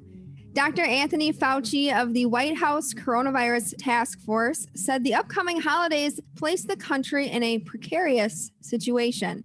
COVID-19 cases and deaths continue to rise across the U.S. and in Wisconsin. Fauci was a guest on Upfront, which is produced in partnership with WisPolitics.com, And Pat Pabletti is on the line with me today for more on his comments. Yeah, Stephanie. And one of the things that he really targeted in this appearance and up front is these kind of large family gatherings with the holidays on the horizon. Now, obviously, Thanksgiving's this week, Christmas is coming up. These are moments where we have some time to kind of, reflect, give thanks for each other, spend some time with family. But he's really saying here that we need to kind of take a look at these and kind of weigh the risks. So here's a quick quote from him. We're going to have to take a look and do a risk benefit determination. Each family unit needs to do that about getting people in closed places indoors with, when you have the typical traditional beloved Thanksgiving meals and Christmas meals. We're going to have to take a look at in our own families when you have people who might be of a high risk of a serious outcome of either elderly or with underlying conditions. Is it wise and prudent? Now, it's also worth noting that he kind of concedes that there's been a lot of so-called COVID fatigue where, people have been doing the right thing, but they've just been doing it for so long, they're just kind of tired of it. But he did say that widespread use of vaccines would help crush COVID-19. So one more quote from him. One good thing that's on the horizons is that help is on the way with vaccines, because we have 2 vaccines that are extraordinarily efficacious in preventing significant disease and certainly serious disease. They're going to start being implemented probably by the end of December. And so the message is hang in there because help is really on the way. Help appears to be on the way in another form in Wisconsin in terms of COVID-19 relief. Pat, I understand lawmakers are meeting next week to find some common ground between the Republican-controlled legislature and Democratic Governor Tony Evers. Yeah, Stephanie. And this actually came from incoming State Senate President Chris Kapinga. And essentially what he said is Evers met on Friday with top leaders in both the Assembly and in the Senate on kind of ideas for a COVID-19 relief package. And he said there were actually a couple ideas from Evers that were good, but senators did have a couple additional ideas of what they would like to see done, including protections against what he called frivolous lawsuits against schools, churches, and nonprofits based on their handling of COVID.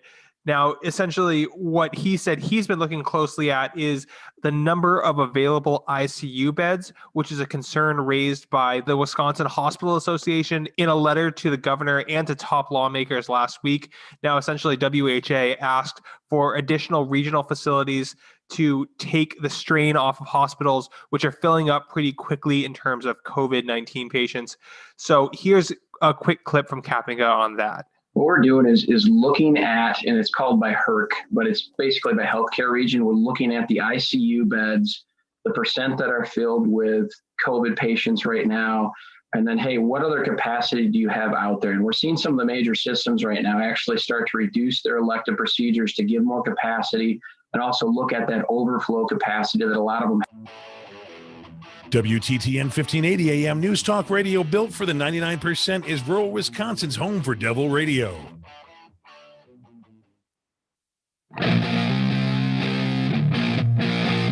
Wreaking havoc on America, just like they wreaked havoc on Wisconsin. Dom and Krutz are the Devil's Advocates. Welcome back to the Devil's Advocates Radio Show. Happy Monday to us all. Dominic, we've got an update on the court record of Donald J. Trump. This update's happened since we've been on the air. Sarah K. Burris at the Raw Story. President Donald Trump was suffering under a 2-35 win-loss rate for his election lawsuits. Wait. What was that number? 2-35. That's like the Cincinnati Bengals combined with the Browns, although the Browns are better now. I'll keep reading. But the Pennsylvania Supreme Court just changed that. According to Democratic attorney Mark Elias, Pennsylvania's Supreme Court affirms our 5 victories in Philadelphia and reverses our 1 loss in Allegheny County. So my math says 1-36. Man, you are one pathetic loser. The suit was attempting to throw out ballots legally cast. I'm going to read a little bit.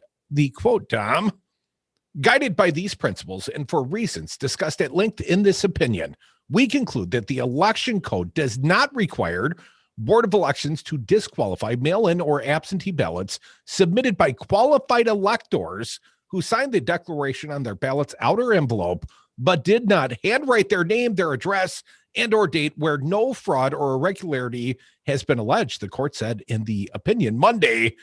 The Trump campaign does not contest that these ballots were all timely received by the Philadelphia board prior to 8 p.m.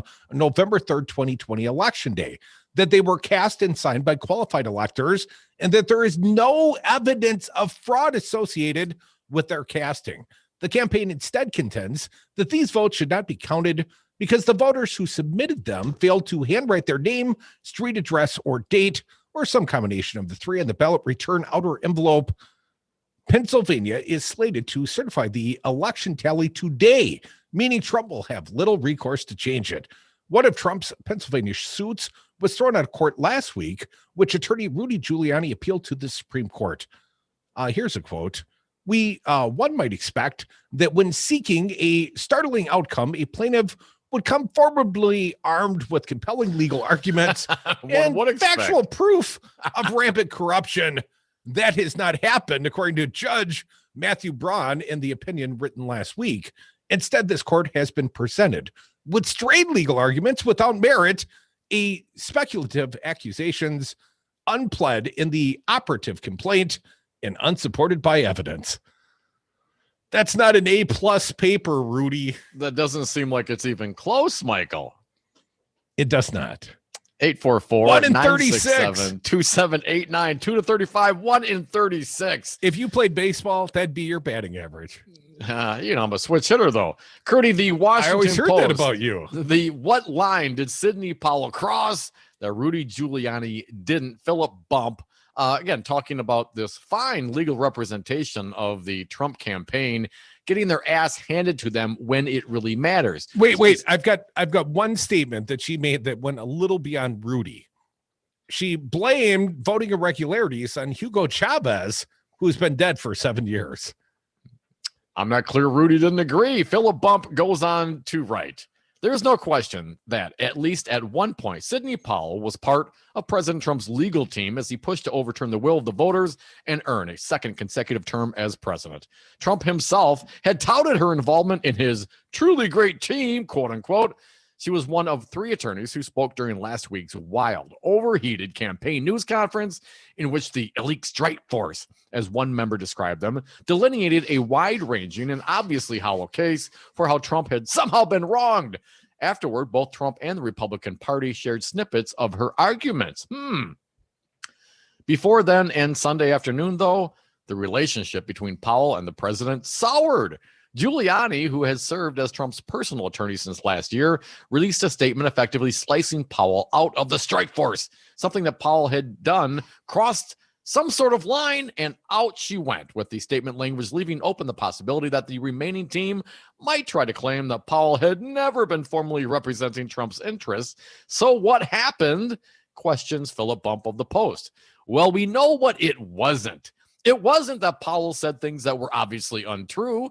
Giuliani himself delineated a whole battery of nonsense at last week's news briefing, claims that were not only presented without evidence, but also that depended on purported evidence that the team said it was intentionally withholding. What Giuliani claimed was less obviously nonsense, avoiding claims that the election was thrown via systems implemented by a dead Venezuelan leader, as Powell said and Crudy mentioned, but it was still nonsense on a grand scale. Giuliani falsely claimed that President-elect Joe Biden was somehow involved in a broad scheme aimed at planting illegal votes around the country, an effort that looped in scores of people in a number of states, including ones with Republican leadership, all without detection. That's how clever the Democratic Party is, Dom. It also wasn't that Powell's claims themselves met with Trump's disfavor. Her false allegations about voting machines altering the results of various contests had been hyped repeatedly by the president himself, both before and after her appearance. Nor was it that Powell's performance was uniquely embarrassing. Ask an American what happened to the news conference, and you are far more likely to hear about Giuliani's performance than about anything about what Powell did. So stepping so deliberately into the national spotlight didn't serve Powell particularly well, but this too was predictable. She served as an attorney for former National Security Advisor Michael Flynn since June of 2019, prompting legal experts to marvel at her bizarre arguments and the bad advice she offered her client. Like Flynn, Powell has flirted with the QAnon conspiracy theory and embraced its adherents as allies.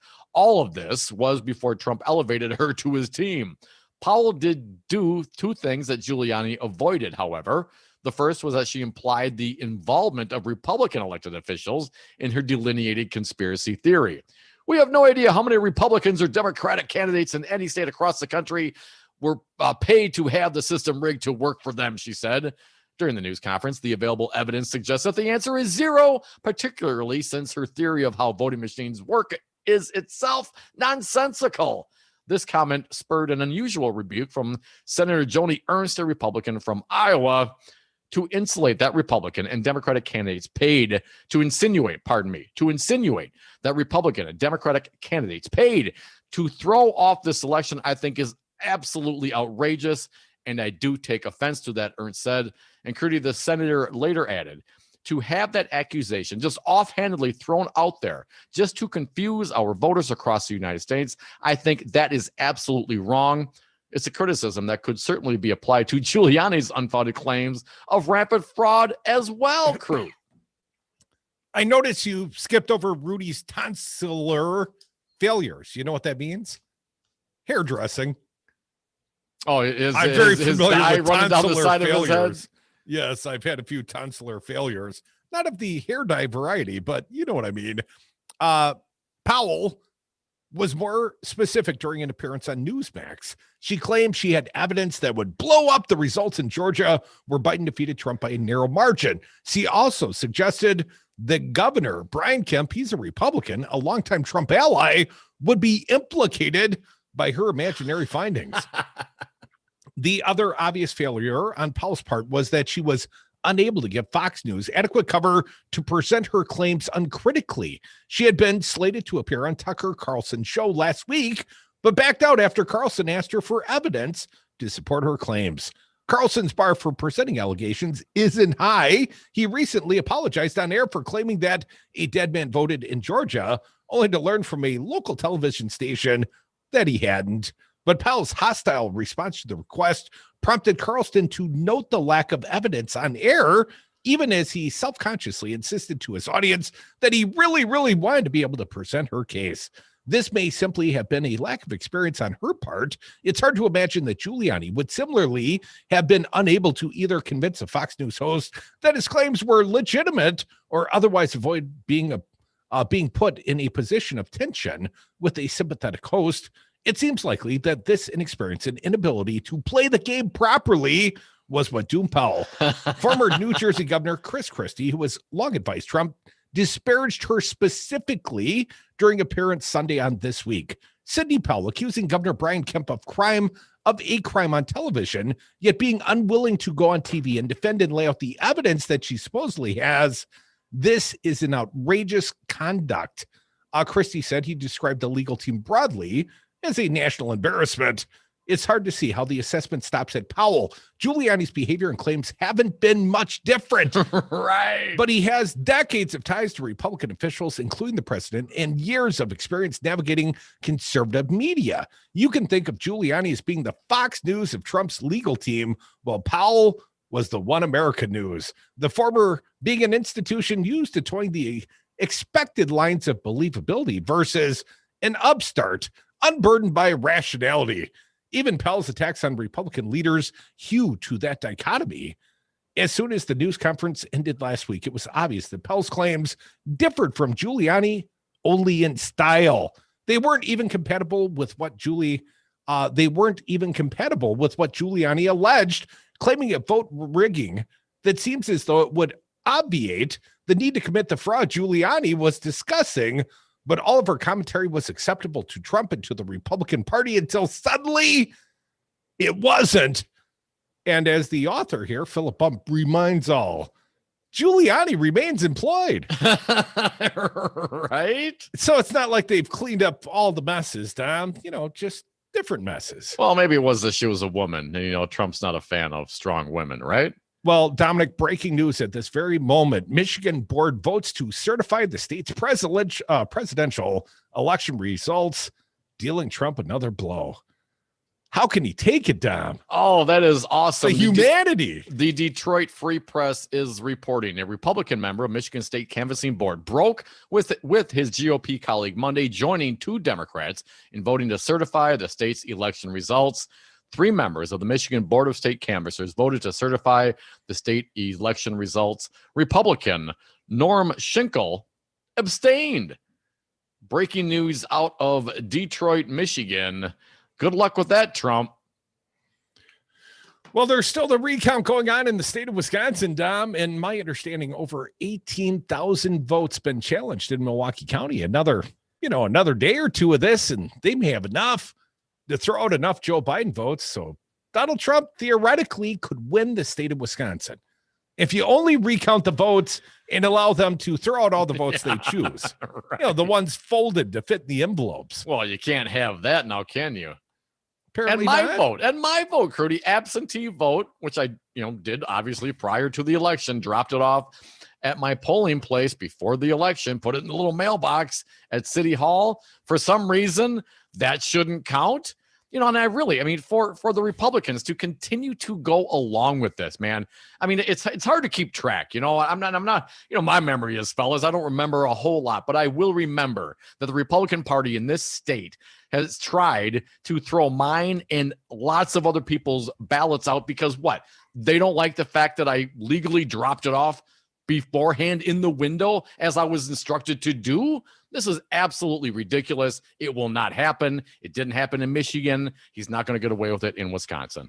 Well, Dominic, the Trump attorney in Dane County is trying to have his own vote thrown out as being cast illegally. Well, then maybe he should, volunteer to turn himself in and, spend a little time in jail if you're casting illegal votes there. Well, he was only following the illegal advice of the Wisconsin Elections Commission. Oh, okay. Or perhaps the local, clerk, Scott McDonald in Dane County, George Christensen in Milwaukee. Come back with us. More Devil's Advocates. Want to hear from you. It's a Monday. Rather talk to you than read something aloud. Yes. Any day. Any day. But there's so much out there. We have to inform our audience, and we want to get your opinions. And is there something out there that we haven't heard, something we haven't got to? Obviously, you can share it with us. Give us a call at 844-967-2789. You can hit us up on the socials. Tweet us out at Devil Radio. It's like you're implying we should have sources. Are my opinions not sourced credibly enough for you? Oh, come on, Tucker. More Devil's Advocates on the other side. 844-967-2789. Going back to the lines. It's all about the lines.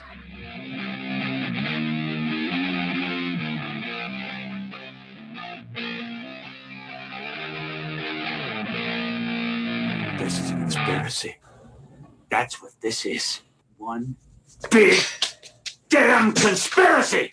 And everyone's in on it. I apologize. I forgot you were there. You may go now.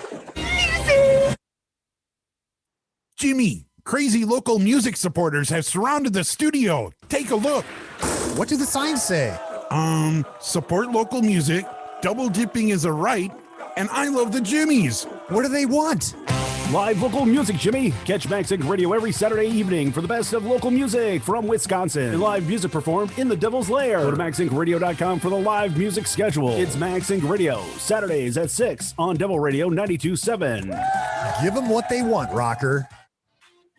Hi, this is Dom from the Devil's Advocates inviting you to join us on Patreon.com. Patreon allows for our audience to access exclusive programming not available anywhere else and gives you the ability to directly support the greatest radio show ever. History's patrons have supported the works of Michelangelo, Leonardo da Vinci, Monet, and now with your support, the Devil's Advocates. So please go to Patreon.com and search the Devil's Advocates to pick your subscription. That's Patreon.com and the Devil's Advocates, the greatest radio show ever.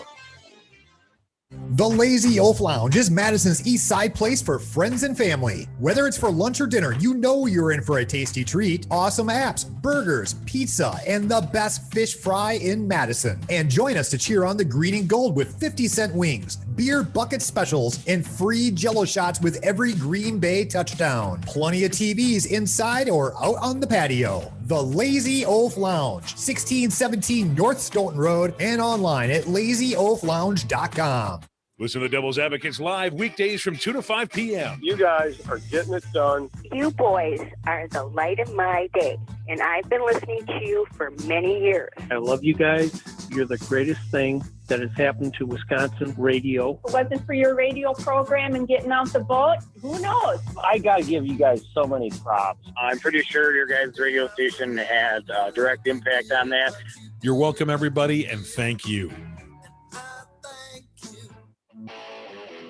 Talk radio made for the 99% on Devil Radio 92.7 FM and WTTN 1580 AM.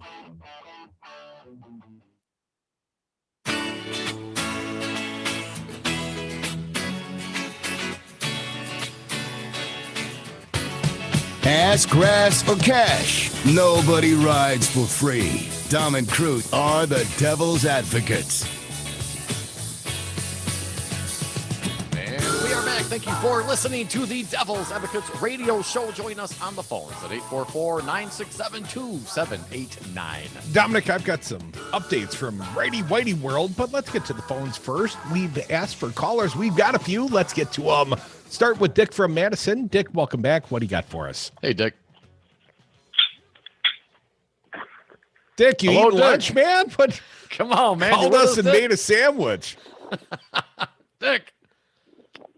Oh, don't be a dick. Come on, Dick. 844-967-2789. When you call the greatest radio show ever, you know, your nourishment is secondary. Joe from Madison, welcome. Hello, Joe.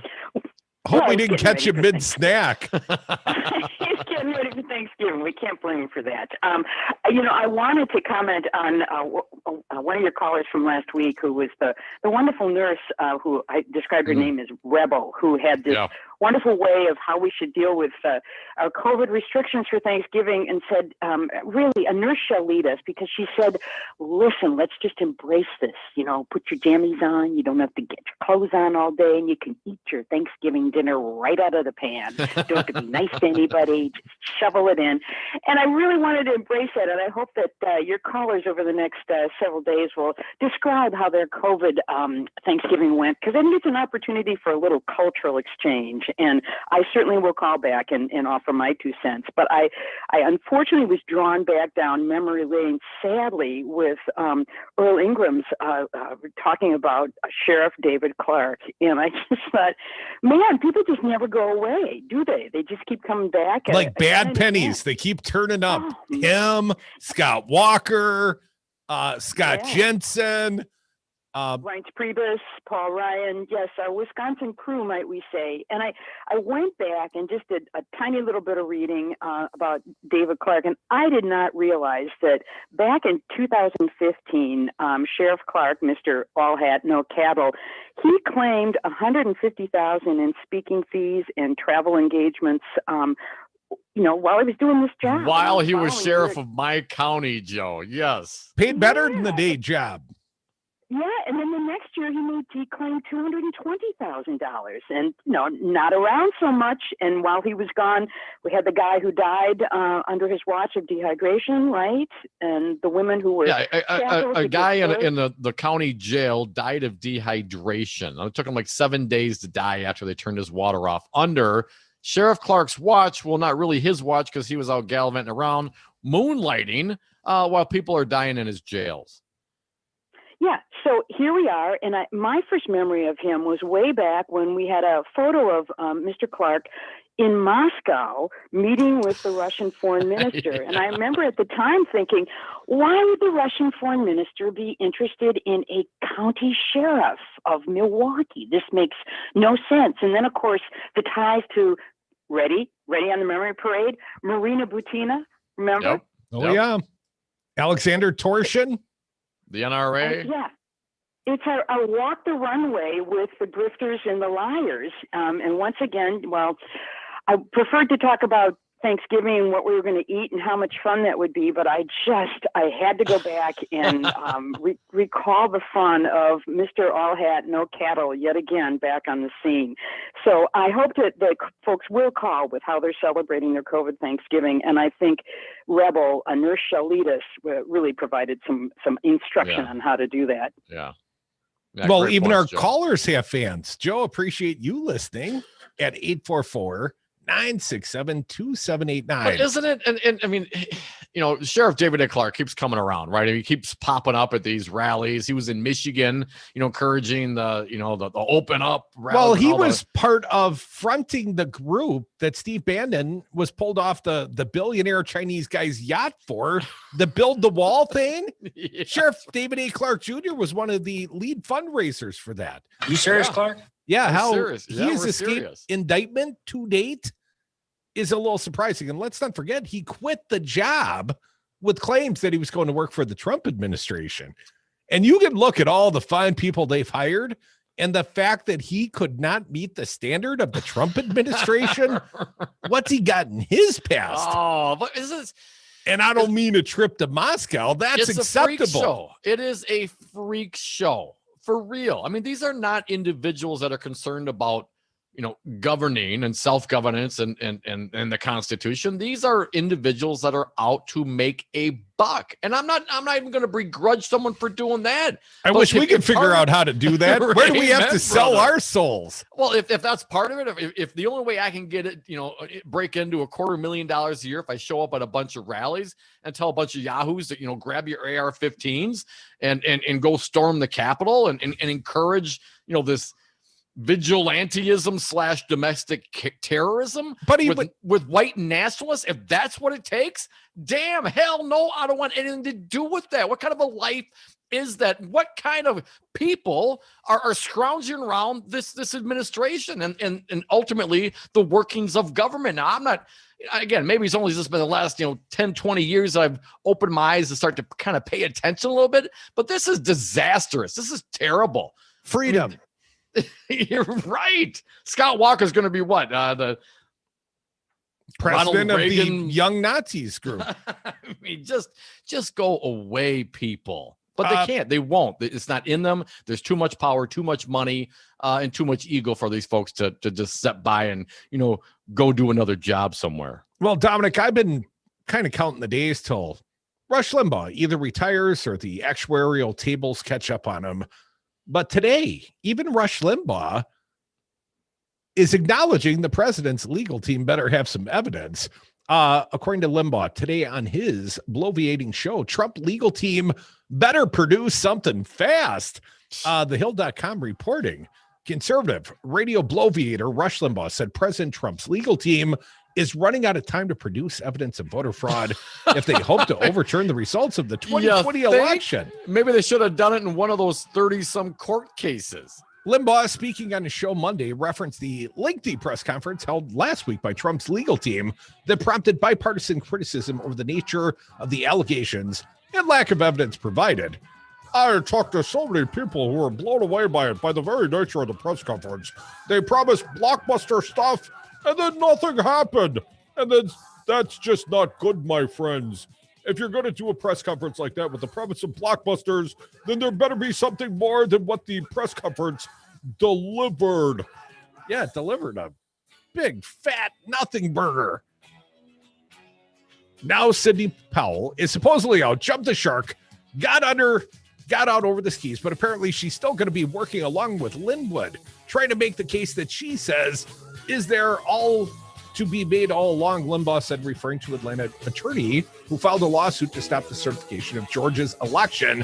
Time, of course, is of the essence now, as it is speedily vanishing. They're going to have to act quick. Come back with us. Act quick. Dial now, 844-967-2789. It is pitchfork and torches time in America.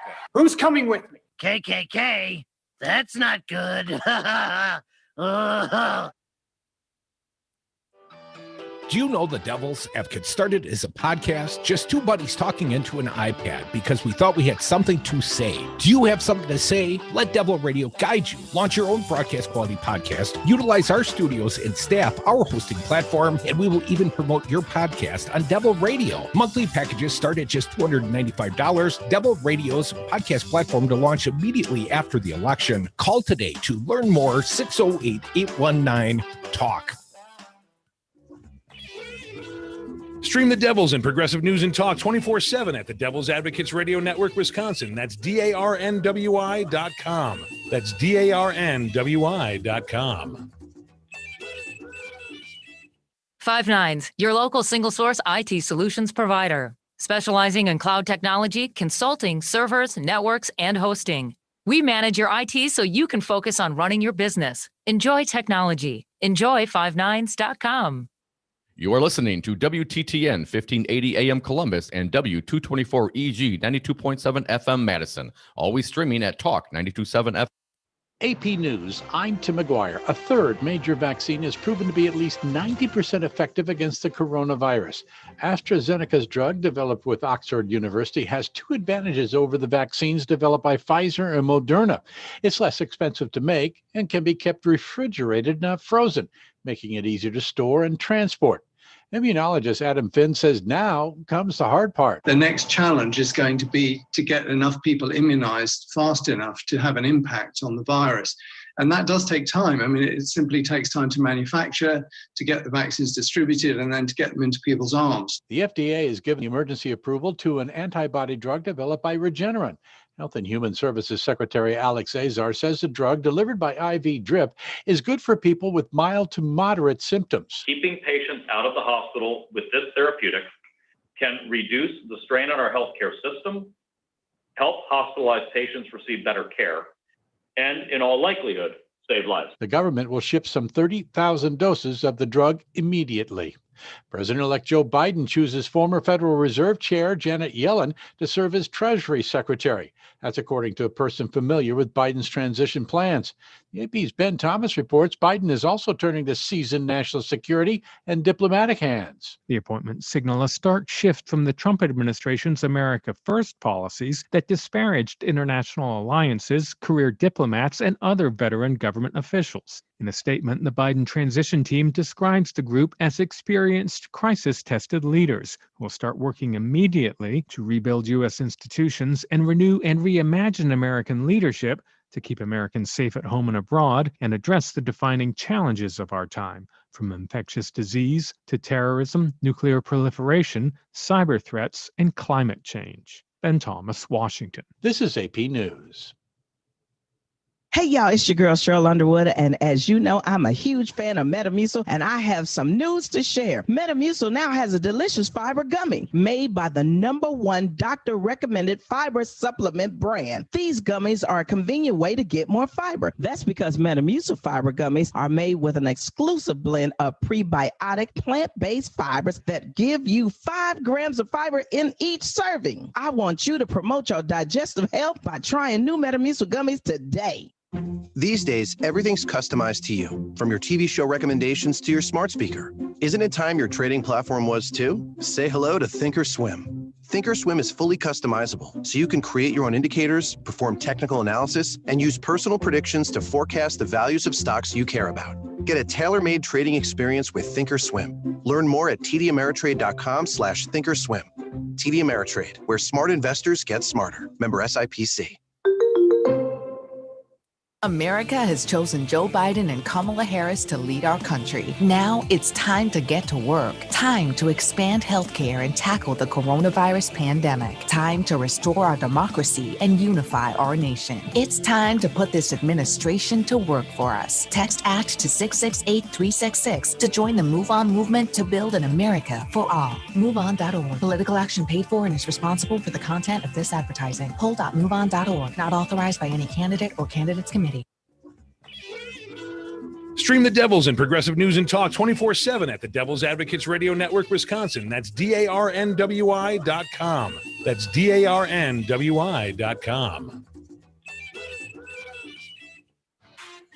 Hi, this is Dom from the Devil's Advocates inviting you to join us on Patreon.com. Patreon allows for our audience to access exclusive programming not available anywhere else and gives you the ability to directly support the greatest radio show ever. History's patrons have supported the works of Michelangelo, Leonardo da Vinci, Monet, and now with your support, the Devil's Advocates. So please go to Patreon.com and search the Devil's Advocates to pick your subscription. That's Patreon.com and the Devil's Advocates, the greatest radio show ever. First, the Devil's Advocates made radio great again. Now the Devil's Advocates are making radio greater again. The Devil's Advocates are expanding the greatest radio show ever from 2 to 6 p.m. weekdays. Dom and Fancy Brian will kick off the political party at 2. Crudy will help you celebrate the 5 o'clock happy hour. More snark, more politics, more callers, more Devil's Advocates. Monday through Friday, 2 to 6 p.m. only on Devil Radio and always streaming live at DARNWI.com. Madison, tune in every weekday from 11 to 2 on Devil Radio, 92.7 FM and WTTN 1580 AM for the Tom Hartman program. Join the show's conversation because our democracy is not a spectator sport. Listen live right here on Devil Radio.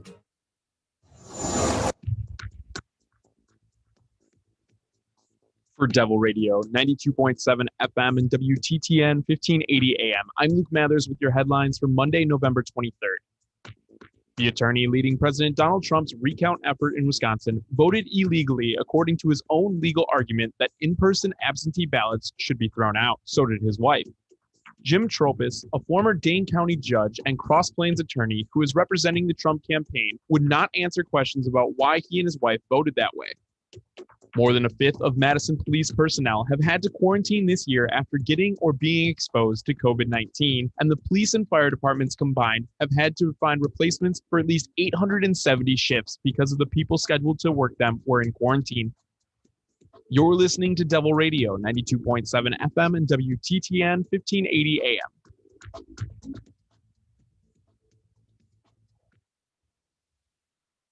Warning, you are about to listen to the greatest radio show ever. And due to contractual obligations and to shield our airwaves' corporate licensees from any semblance of liability, responsibility, and gullibility, we must tell you the views represented on this show are not necessarily those of this station or its management. This radio show contains differing points of view on current political topics, and due to the nature of its contents, it should be heard by everyone. Thank you for listening. 3, 2, 1. Now live from the heart of liberal Wisconsin, where the political party is just beginning, welcome to the Devil's Advocate Show. Best friends proving it's never personal, only politics. Please allow me to introduce myself. Now here are your hosts, Dom and Crute. Welcome back to the Devil's Advocates Radio Show. Dominic, we're sliding into the Monday 4 o'clock happy hour. Hour 3 of 4 in this spectacular show. You listen each and every day. 4 hours, that's all we ask, at least till Thanksgiving. Dominic, I'm excited. Joe Biden's starting to roll out his cabinet and some of the most important staff. And here's the part that I'm excited about. I barely heard of any of these people. Yeah? I haven't seen them, on Celebrity Apprentice. Most Dancing of them with the Stars. chosen for their expertise and their resumes. Starting with Ron Klain. And Ron Klain was out on the Sunday shows, ABC News specifically. Ron Klain will be President-elect Joe Biden's new chief of staff. Let's not forget, that was Reince Priebus and many, many others. Many others. Well, it's Mark Meadows currently, right? Yep. Under Trump, that is. But here's Ron Klain, and this will be my first opportunity to hear Ron Klain at length. Going to play it. Going to need Fancy Brian's help here. Give him just a moment. Cut number 20, if you would, Fancy. Biden's new chief of staff, Ron Klain, on the ABC on Sunday. Trump will never change the vote. Cut 20. Donald Trump's never going to change. He spent 4 years tearing this country apart. It seems he's determined to spend the final days of his presidency doing the same thing. He's consistent then, right? Well, he's consistent. Yes. Ron Klain, again, Biden's chief of staff, cut 21 Sunday sound.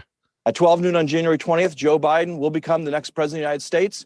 Everything Donald Trump's doing now is bad for our democracy. It's bad for our position, our image in the world, but it's not going to change what happens here when we get a new president. Another soundbite from Ron Klain, again, Joe Biden's chief of staff. He sort of reinforces the fact that Trump's got no path to change the outcome. Cut 22. It's corrosive. It's harmful. But as Mitt Romney said, it's not going to change the outcome of what happens here. More from Ron Klain. Cut number 23. Trump's doing damage to democracy and perhaps reality. Cut 23. He couldn't really run on his record. The voters rejected his leadership. A record number of Americans rejected the Trump presidency. And since then, Donald Trump's been rejecting democracy. Yeah, but a record number of Americans also thought, this guy, he's my guy. Like 71 million or more, right, Tom? It's troubling. It is. But however, I think there are some that can be, swayed. I don't know. I don't think they're all Trumpsters, man. I think certainly a large percentage of them are. But I think a lot of them, are going to. How many people do you think are actually right now standing up and pushing back against Donald Trump, be it Chris Christie or some senators or, the rank and file, hell, even the Republicans in Michigan who voted to certify the election? They all probably voted for Trump, right? So, sure. At the end of the day, they made their vote, but they're going to let democracy run its course. And but you're talking about a half a dozen Republicans. We talked about the polling. 70% of Republicans think that this was a fraudulent election. So don't talk to me about half the, handful of never Trumpers out there. What's Steve Schmidt thinking? That's not enough.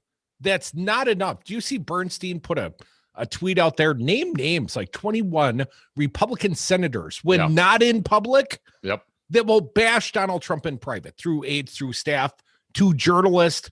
Hell, I would have put Ron Johnson in that column last year anyway. Yeah, a couple of years back. And then somewhere along the way, he also drank the Kool-Aid, Dom, and I always knew he was a partisan. But Ron Johnson was not a fan of Donald Trump. And in fact, many times when we had him off air, he would do anything but defend the president's actions. That is true. Let's keep going. Ron Klain, he is Biden's new chief of staff. And I'm excited to get to some of the sound and to have, start some of these conversations. Because again, it reinforces that the end of this national nightmare, this world global nightmare of this POS in the White House, it's coming to an end. Let's hear what the new incoming chief of staff to President-elect Joe Biden had to say. Of course, Trump efforts, he reiterates a corrosive fancy brand. Cut 24, if you would, please. Launching baseless claims of voter fraud, baseless litigation. He's been rejected by 34 courts. And now these efforts to try to get election officials to overturn the will of the voters. It's corrosive.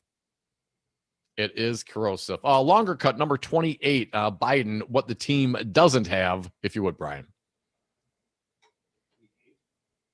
28. The president-elect, the vice president-elect are not getting the kind of intelligence briefings they're entitled to. We're not getting, our transition isn't getting access to agency officials to help develop our plans. And there's a lot of focus on that vaccine rollout plan that's going to be critical in the early days of a Biden presidency. We have no access to that. Yeah, and that is seriously a concern. It's just not that. It's other national security issues that the incoming administration should have a running start to deal with it. And we have this petty, vindictive, weak-minded, small little man in the White House that can't accept the fact that people rejected him, but he should accept it. And hopefully this will run its course. Ron Klain, new chief of staff, talking about the GSA certification. Let's hear what he has to say on cut number 26. I hope that the administrator of the GSA will do her job. The law only requires her to find who is the apparent victor of the election. And I can't imagine there's any dispute that Joe Biden is the apparent winner of the presidential election. Don't tell Rudy. She's not sure, and she's out there, looking for a job, not doing her job, not showing up in Congress to testify. And let's hear one more. Ron Klain, the gaps and lapses regarding the coronavirus pandemic. Cut number 27, please, Brian. On January 20th, Joe Biden will be in charge. And if there isn't a seamless flow of information now so that we know what we're getting ourselves into, so we know what plans they've made, so we know what gaps there are in the plans, then I do think there's risk that that distribution has gaps and lapses. Gaps and lapses. And I got that's the entire Trump presidency. That's just a good descriptor. But I'm not clear that this president of this administration has any plan. I mean, for real, I'm not clear that whatever information that the incoming administration might be seeking operationally to deal with this pandemic or any other issues that we may have, that there's anything even written down by this White House. It's been all consuming this election. And for a guy like Donald Trump, who loves the spotlight, to be hiding out, so much here lately, you know it. There is nothing getting done on any front. There is zero governance going on in this country. Dominic, I've been encouraged by the fact that Barack Obama is back out in public. Yeah. And he's doing a lot of press hits. Apparently selling a book, Dom. A new book, yeah, absolutely. You didn't read the old book. Yeah, books. Who needs them? Well, I'm a Trumpster. Clearly, not the current administration. I got Fox News. I don't need to read a book. Let's play a little sound. Barack Obama, the former president, Joe Biden's former boss, talking about a few of these new picks. And I do have Joe Biden's interpretation. Rolled out like 6 cabinet level picks today. Barack Obama giving a few opinions. Cut number 70, Brian. He's outstanding. Smart, Blinken, gracious, Secretary of State pick, a skilled diplomat, well regarded around the world. And I know he's going to do a great job. Yeah, he's no Pompeo. Hell, he's not even Rex Tillerson. More Barack Obama talking about Biden's new cabinet level picks. Jake Sullivan specifically, cut 71. The reports are that Jake Sullivan will serve as national security advisor. Wicked smart, young, energetic, and I think is going to be outstanding. Wicked smart. Brian, the last one to bring wicked into play was John Kerry, the new climate change czar, when he appeared on this show recently. More Barack Obama talking about Biden's team and the confidence. Cut 72.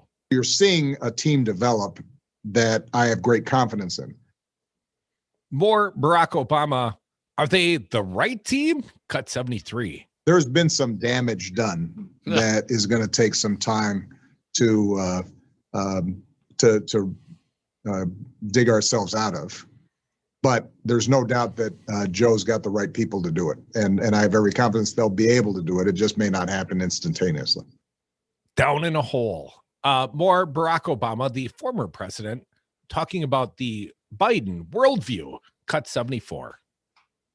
Some of the shenanigans that are going on right now around the election, that is making the world question how reliable and steady the U.S. may be. The reversal of U.S. positions on things like the Iran deal and the Paris Accords are going to create some inhibitions in terms of entering into agreements, not always being certain whether or not they will be reversed by future administrations. We've got some Trump pushing back. I don't know if it's on Biden's proposition or the fact that Obama said it was a good idea. Yeah.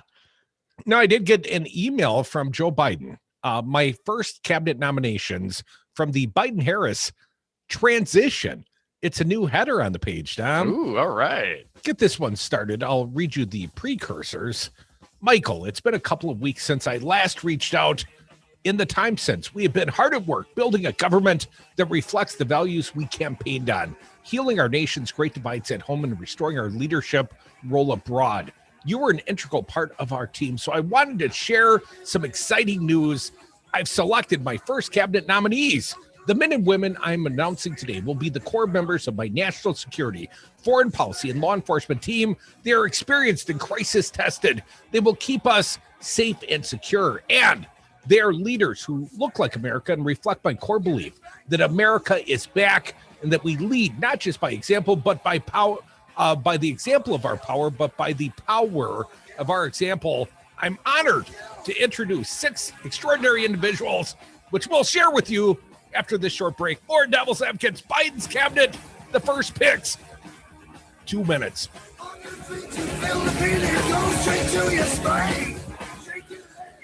They hire usually good people. Will you shut up, man? Are you a small business owner or professional that would like to be featured in your own weekly Ask the Expert radio segment or show on Devil Radio? Let us help you in your business team with our broadcast professionals to create the right show or segment, setting you apart as the go-to professional and as an expert in your field. All shows and sponsored segments are podcasted. It will be professional broadcast quality. Packages from $395. Call Devil Radio today at 608-819-TALK. Jimmy, crazy local music supporters have surrounded the studio. Take a look. What do the signs say? Support local music, double dipping is a right, and I love the Jimmies. What do they want? Live local music, Jimmy. Catch MagSync Radio every Saturday evening for the best of local music from Wisconsin. And live music performed in the Devil's Lair. Go to MagSyncRadio.com for the live music schedule. It's MagSync Radio, Saturdays at 6 on Devil Radio 92.7. Give them what they want, rocker. This is Pat Slattery of Slattery's Automotive Service in Verona. Established in 1973, I've been servicing and repairing cars in the Madison community for nearly 50 years. You can trust me to tell you what your car really needs and fix it right the first time. Give me a call at 608-848-6123 to schedule an appointment today. Slattery's Automotive Service, your trusted choice for local service and repairs for all your automotive needs. I'm Alan Robinson, host of Mr. Robinson's Neighborhood. I am from this city, and I am in these streets, speaking truth to power Monday through Friday about your issues. Join me from 6 to 7 p.m. on Devil Radio. Join me, Stephanie Miller, and the entire Sexy Liberal Resistance every morning from 8 to 11 for the Stephanie Miller Show right here on 92.7 FM and WTTN 1580 AM. Listen live Monday through Friday on Devil Radio, Wisconsin's home for progressive news talk radio. A progressive voice in rural Wisconsin, WTTN 1580 AM is South Central Wisconsin's home for Devil Radio.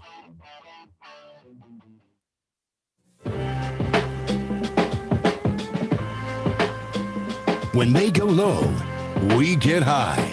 Dom and Krutz are the Devil's Advocates.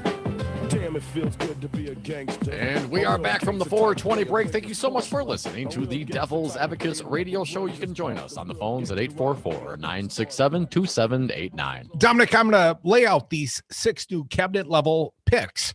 Nominees at this point, they've still got to be confirmed. There's going to be trouble when that happens. They can be, they don't have to be acting cabinet level nominees. Temporarily fill the role. Well, here they are, according to President-elect Joe Biden, Tony Blinken as Secretary of State. I've never heard of Tony. According to Joe, Tony is one of my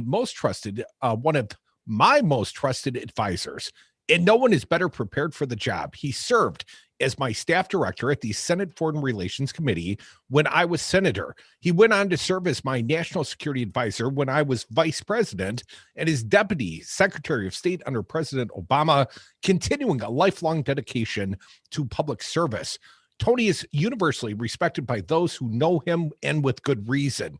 He's a principled, compassionate leader and is America's top diplomat. He'll help strengthen our State Department and represent how America is strongest when we lead with our values. Next one, Secretary of Homeland Security. Dom, this a historic pick of sorts. Alejandro Mayorkas, Mayorkas, Secretary of Homeland Security. The son of refugees, Ali will be the first Latino and immigrant to lead the Department of Homeland Security.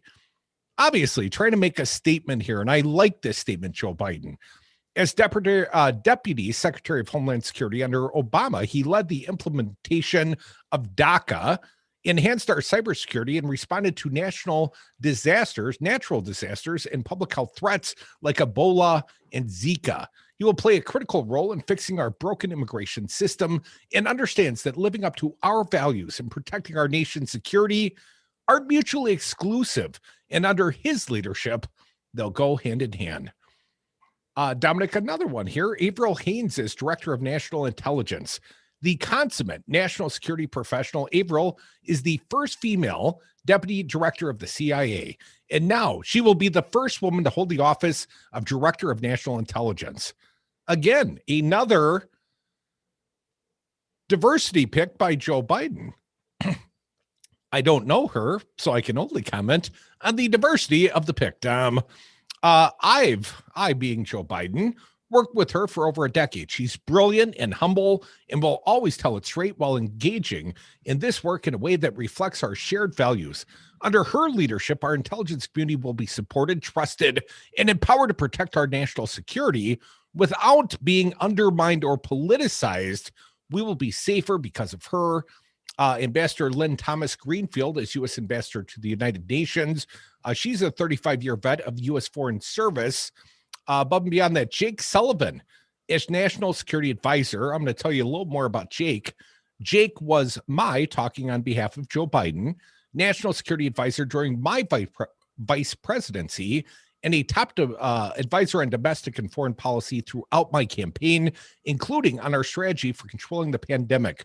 No one has a deeper understanding of the overlapping challenges we face and how to protect our national security and advance a foreign policy that delivers for the middle class. He will be one of the youngest national security advisors in history, and his once-in-a-generation intellect. They say that about me, Dom. And poise under pressure makes him the ideal choice. People on the street. Pressure makes him the ideal choice for the toughest job in the world. And I'm saving perhaps not the best for last. I saw that Janet Yellen also has been nominated, but Dom, here's the one he enumerates, he being Joe Biden. Secretary John Kerry, a special presidential envoy for climate, calling him the climate change czar. Secretary Kerry needs no introduction, from signing the Paris Agreement on behalf of the United States as Secretary of State to forming a bipartisan climate action coalition alongside the next generation of climate activists. His efforts to rally the world to combat climate change have been expansive and relentless. Now I've asked him to return to government to get America back on track, to address one of the most urgent national security threats we face, the climate crisis. This role is the first of its kind, the first cabinet-level climate position, and the first time climate change has had a seat at the table at the National Security Council. There could be no one better suited to meet this moment. Joe signs off as thus. This team will be ready to take our nation's greatest challenges on day one, which is important because there is no time to waste when it comes to our national security. In adding these great Americans to my team, I hope my message is loud and clear. America is back, and America is ready to lead. Thanks for all you do. You're welcome, Joe Biden. You're welcome, Joe. Vice President-elect Joe Biden. 844-967-2789. Jeff from Janesville, you are up. Happy Monday, Jeff. What do you got for us today? Hey, Jeff. Hey guys. It's been a while since I called you.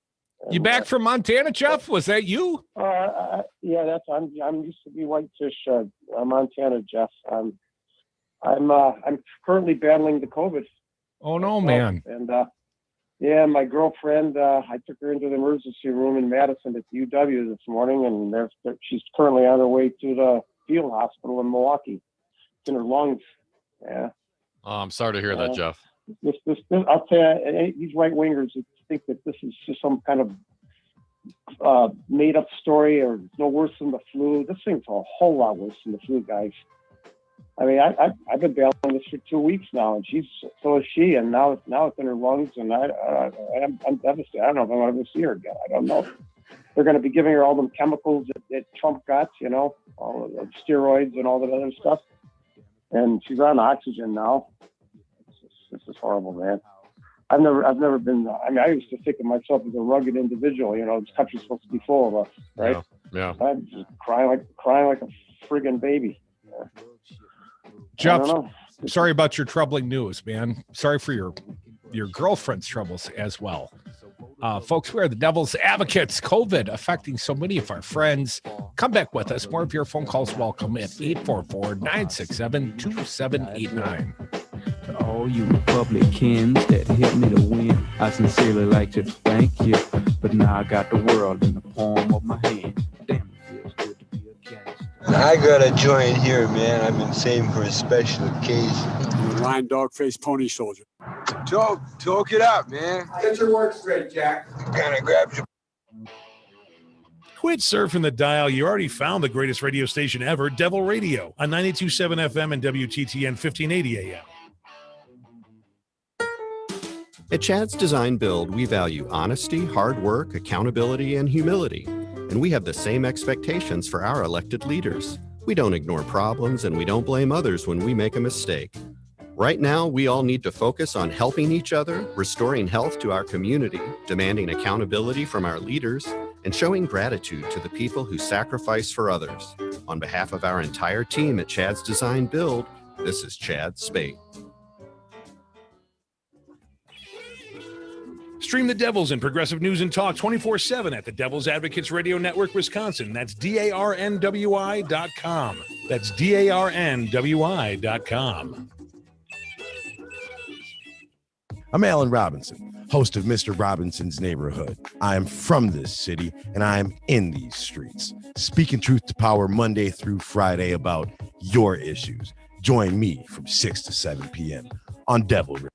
Michigan officially goes to Biden. I'm Jackie Quinn with an AP News Minute. Michigan's Board of State Canvassers this afternoon has just certified the state's victory for Joe Biden. The Trump campaign's been trying to prevent that from happening. A prominent GOP Senator, Rob Portman of Ohio, is calling on the Trump administration to release the money and staffing that's needed to transition to a Biden administration. Tomorrow, the U.S. government will start distributing 30,000 doses of Regeneron, the experimental antibody drug that can help fight COVID-19 and keep patients from needing hospitalization. Health Secretary Alex Azar. For patients 12 years and older with mild to moderate COVID-19 who are at high risk for progressing to severe COVID-19. It's the medication President Trump received when he was hospitalized. Nearly 700 nursing home workers walked off the job at Infinity Healthcare facilities, mostly in the Chicago area today, demanding safer working conditions and better pay. I'm Jackie Quinn. Hey, y'all, it's your girl, Cheryl Underwood. And as you know, I'm a huge fan of Metamucil, and I have some news to share. Metamucil now has a delicious fiber gummy made by the #1 doctor-recommended fiber supplement brand. These gummies are a convenient way to get more fiber. That's because Metamucil fiber gummies are made with an exclusive blend of prebiotic plant-based fibers that give you 5 grams of fiber in each serving. I want you to promote your digestive health by trying new Metamucil gummies today. These days, everything's customized to you, from your TV show recommendations to your smart speaker. Isn't it time your trading platform was too? Say hello to Thinkorswim. Thinkorswim is fully customizable, so you can create your own indicators, perform technical analysis, and use personal predictions to forecast the values of stocks you care about. Get a tailor-made trading experience with Thinkorswim. Learn more at tdameritrade.com/Thinkorswim. TD Ameritrade, where smart investors get smarter. Member SIPC.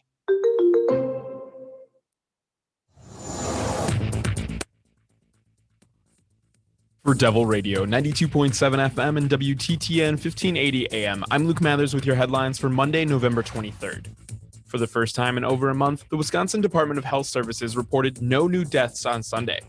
But more than 1,000 Wisconsin residents have died in less than 30 days. The state has averaged 53 deaths from the virus in the past week, as the total number of coronavirus cases statewide has doubled in the last month. The latest figures bring the overall total of positive cases in Wisconsin to 354,676, according to DHS. A total of 3,005 Wisconsinites have died from COVID-19. Forecast of overcast for the area today with a chance of overnight snowfall. High today of 39 degrees, low of 28 degrees. You're listening to Devil Radio, 92.7 FM and WTTN 1580 AM.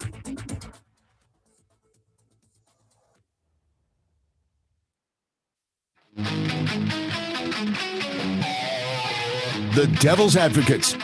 Rock and roll political commentary in a top 40 world.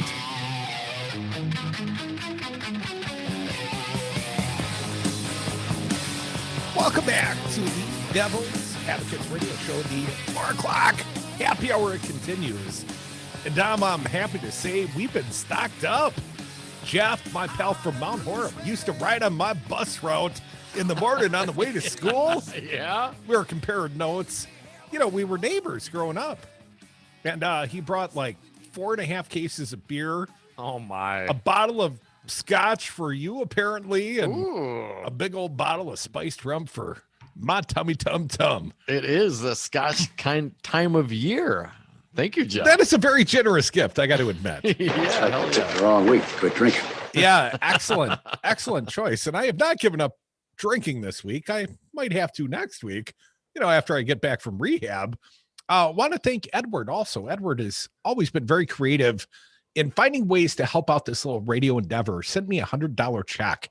And Edward has done like corporate matching down at work. Edward's been a very clever guy, all to try and help out this little radio endeavor. And we appreciate it, Edward. Yeah, man. That money will be spent not on beer, Nope. because Jeff covered that, but on making fine radio around here. And we appreciate so many of you that have given to the GoFundMe page, the efforts Keep Resistance Radio in Wisconsin.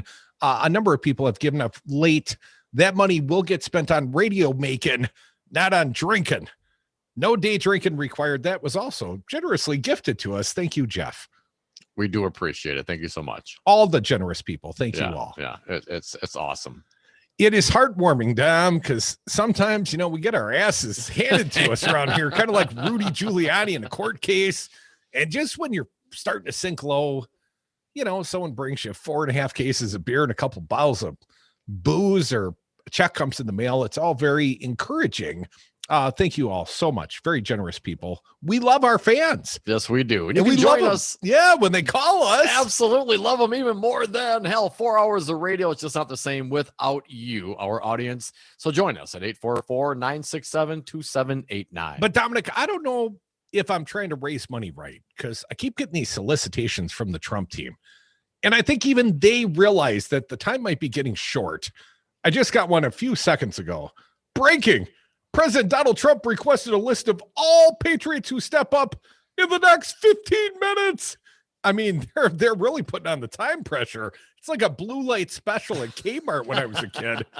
Claim your 1,000% offer and get on the list he sees. Donate. Oh, that's just what I want to be on the Trump list. But I did get an email directly from the campaign. Get your Count All the Legal Votes shirts now. All you gotta do is give some money, Dom. Wait. They got Count made a All t-shirt? the Legal Votes t-shirts as a fundraising endeavor currently going on. Trump Pence Make America Great Again by sending us your money 2020. It's an exclusive offer. Ooh, how much? I'm a little hurt. I'll get there. I'll get there in a moment. Bear with Let's me. just get to the point, Crudy. Probably more than the Rancho del Solio Ronald Reagan shirt that Scott Walker was sporting last week, showing off. I'm a little hurt, though. This one addressed to the generic friend. Oh, friend. When Don Jr. booty calls me from quarantine, I always get the Michael via text. But friend, you've always been there for me no matter what. Yeah. Despite everything the fake news media and the Democrats have thrown at us, your loyalty has never wavered. Yeah. And to show you how much I appreciate your support, I want to do something special for you, all caps, for a short time, like 15, 20 minutes maybe. When you make a contribution of $30, my team will send you our iconic Count All the Legal Votes shirt for free. This offer is available to you for 1 hour. It's all very time sensitive these days. They have to put in a sense of urgency. Otherwise, you just forward yourself an email to get to it later. After that, you may never get another chance to receive a free Count All the Legal Votes shirt. Oh, no. And, when you do count all the legal votes, that would all be uncapped as well. Please contribute $30 immediately to support your favorite president and claim your free Count All the Legal Votes t-shirt. And it's got like 3 stars at the top. Count all, legals in red, and then votes, and then 3 more stars. I mean, not even a real strong graphic design effort. Like something they schlocked together in the back room. And, I guess it's 3 colors. 2 colors. How many colors? 2 colors. It's 2 colors? blue, and red because the white lettering of the word legal is just the show through on the white background t-shirt. So these 2-color t-shirts. So do you think this is trying to get rid of some excess inventory, or do you think these are like drop ship based on how many orders they get in the next hour? I would think drop ship, Dom. I really want you to have this limited edition shirt. I bet they'll make as many as they sell, Dom. There isn't much time left, so don't wait. Just contribute $30 now and claim your free Count All the Legal Votes shirt. Thank you, President Donald J. Trump. P.S. As always, everything is made in America. That has not been my experience with the Trump products. They make the MAGA hats in China. Now, I know they did, but do they still? If they don't, they're doing it at what, the U.S. Marshall Islands or in Myanmar or somewhere that can be claimed as a U.S. protectorate, but really means overseas and exploited labor. So we know, okay, so Donald Trump's out there right now trying to, hawk the t-shirts for $30, just moments after they lost to Michigan. A Michigan board votes to certify the state's election results. And then the breaking news. I mean, is this, when does it stop, man? I mean, when do you stop getting, are you ever going to stop getting the emails? You ever going to stop getting the texts from the Trump crew? My wife did. I gave her a suggestion and it absolutely worked. Which she, like because she signed up to falsely attend a rally she didn't intend to go to, but she got on their mailing list, right? And the text account list that they text over and over and over and over again. You and I have both experienced that. Well, I gave her a suggestion. Just text back, F you, Donald Trump. F you, write it out. Use the profanities. But if you write out that and text it back, they'll stop? They did. Wow. Work like a charm. That's all it takes? I'm waiting for all the recount efforts to be, all of the legal battles and everything else. And when I truly feel confident that Donald Trump has given up, or at least he's expired all his avenues to try to flip the election, that's exactly how I'm going to respond. I'm going to celebrate a little bit the day I can take myself off the text list by texting, F you, Donald Trump, back to his booty text. And do you have any sense of when that will be, Michael? Oh, by 2024 for sure. Once he's finished up with his second term. 844-967-2789, 844-96-PARTY. Crudy, we talk a lot on this show about the right-wing media, and apparently Obama had some issues with right-wing media as well. We should go to this particular piece. Juan Williams doing an op-ed at thehill.com. He says Obama's dire warnings about right-wing media. Hell, welcome to the party, President Obama. We've been here a while. Here's what Juan Williams writes. Here's what former President Barack Obama thinks about the far right. Their brains are numbered by the din of the right-wing echo chamber. Let me say this again. Their brains are numbed by the din of right-wing echo chamber. Conservative talk radio and clickbait websites drown their capacity to think with noisy, repeated messages of fear and grievance, he told The Atlantic magazine. It requires them to, quote, go along with conspiracy theorizing, false assertions, fantasies that Donald Trump and Rush Limbaugh and others in that echo chamber have concocted, the former president said in an interview, to promote the release of his new book, A Promised Land. The first black president is baffled that right-wing talk radio hosts have succeeded in marketing Trump as a hero for working-class white people. Trump is neither a stand-up for the little guy, a Robin Hood populist, nor a John Wayne or Clint Eastwood type of the classic male hero in Obama's eyes. To Obama, Trump is a rich guy cartoon character. Richie Rich, the complaining, lying, doesn't take responsibility for anything type of figure, Obama told Jeffrey Goldberg of The Atlantic. He explained, I would not have expected someone who has complete disdain for ordinary people to be able to get attention and then the following of those very same people. Obama did several interviews for his best-selling book last week. In every sit-down, he found his way back to discussing the political power of right-wing media. In an interview with 60 Minutes, CBS's 60 Minutes, he talked about the truth decay. He drew a picture of the current political landscape in which issues, facts, policies per se don't matter as much as identity and wanting to beat the other guy. The current media environment adds to that greatly. This democracy doesn't work if we don't have informed citizenry. Well, that's where we come in 4 hours each and every day, Don. We're informing the citizenry.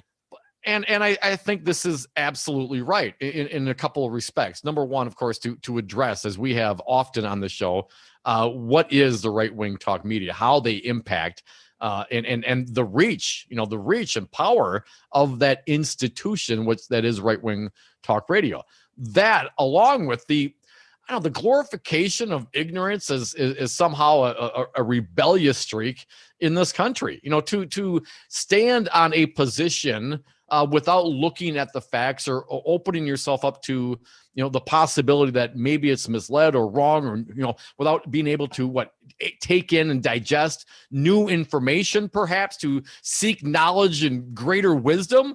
Well, that's not what they're doing. There is a sense, in my opinion, for a great many in this country that, if you don't read, that's a good thing. If you don't wear a mask, that's a good thing. If you push back on those, those intellectuals and the elite and apparently now the wealthy and rich media.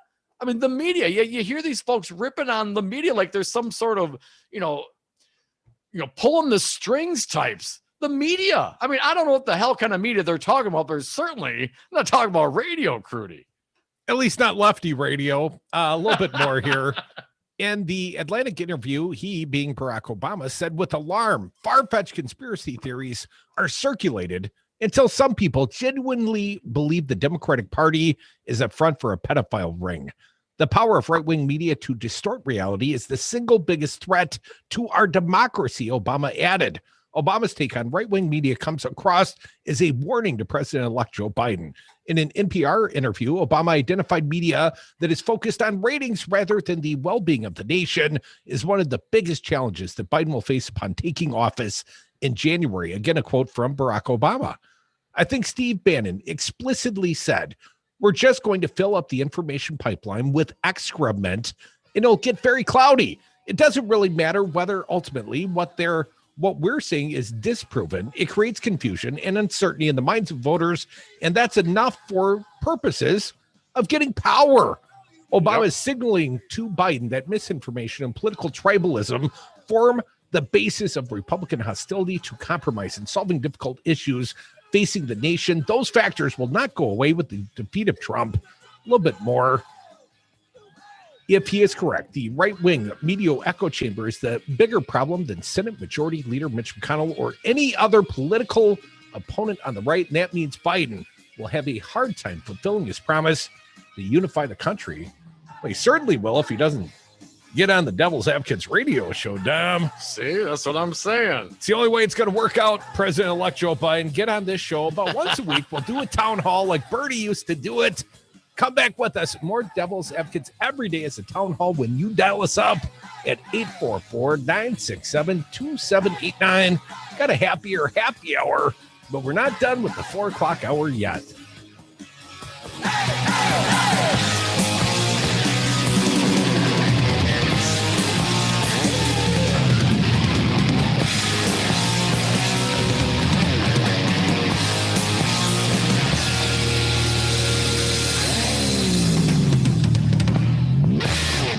What's been going on while I've been gone? But this specifically, those people that donated and were part of this organization got access, special access that nobody else would get. How hard can that be? Saying that Nazis are bad. Oh, they drove a dump truck full of money up to my house. I'm not made of stone. Wash your hands, avoid sick people, and touching your face. There are everyday actions to help prevent the spread of respiratory diseases. Visit cdc.gov/COVID-19. Brought to you by the National Association of Broadcasters and this station. Do you know the Devil's Advocate started as a podcast, just two buddies talking into an iPad because we thought we had something to say? Do you have something to say? Let Devil Radio guide you. Launch your own broadcast quality podcast. Utilize our studios and staff, our hosting platform, and we will even promote your podcast on Devil Radio. Monthly packages start at just $295. Devil Radio's podcast platform to launch immediately after the election. Call today to learn more. 608-819-TALK. Hey, Rocker, I heard you have a rye whiskey. I do, Jimmy. Rocker Rye Whiskey. The mash is a high rye with a touch of malted barley that makes it yummy. And Rocker Rye Whiskey is dedicated to the Madison music scene? It sure is, Jimmy. You can read the story on the back of the bottle at any of these fine locations. Star Liquor, Woodman's, Trixie's Liquor, Vic Pierce, Miller & Sons in Verona, Steve's Liquor, Total Wine, and enjoy Rocker Rye Whiskey at the Lazy Oaf Lounge and Sal's Dark Horse. Find out more at rockervodka.com. First, the Devil's Advocates made radio great again. Now the Devil's Advocates are making radio greater again. The Devil's Advocates are expanding the greatest radio show ever from 2 to 6 p.m. weekdays. Dom and Fancy Brian will kick off the political party at 2. Crudy will help you celebrate the 5 o'clock happy hour. More snark, more politics, more callers, more Devil's Advocates. Monday through Friday, 2 to 6 p.m. only on Devil Radio and always streaming live at DARNWI.com. Social distancing slows the spread of coronavirus, so stay a minimum of 6 feet away from others and stay home if you can. More info at coronavirus.gov. Let's all do our part, because we're all #alone together. Brought to you by the Ad Council. Like, wow, Scoob, it's Devil Radio. Rebel Radio?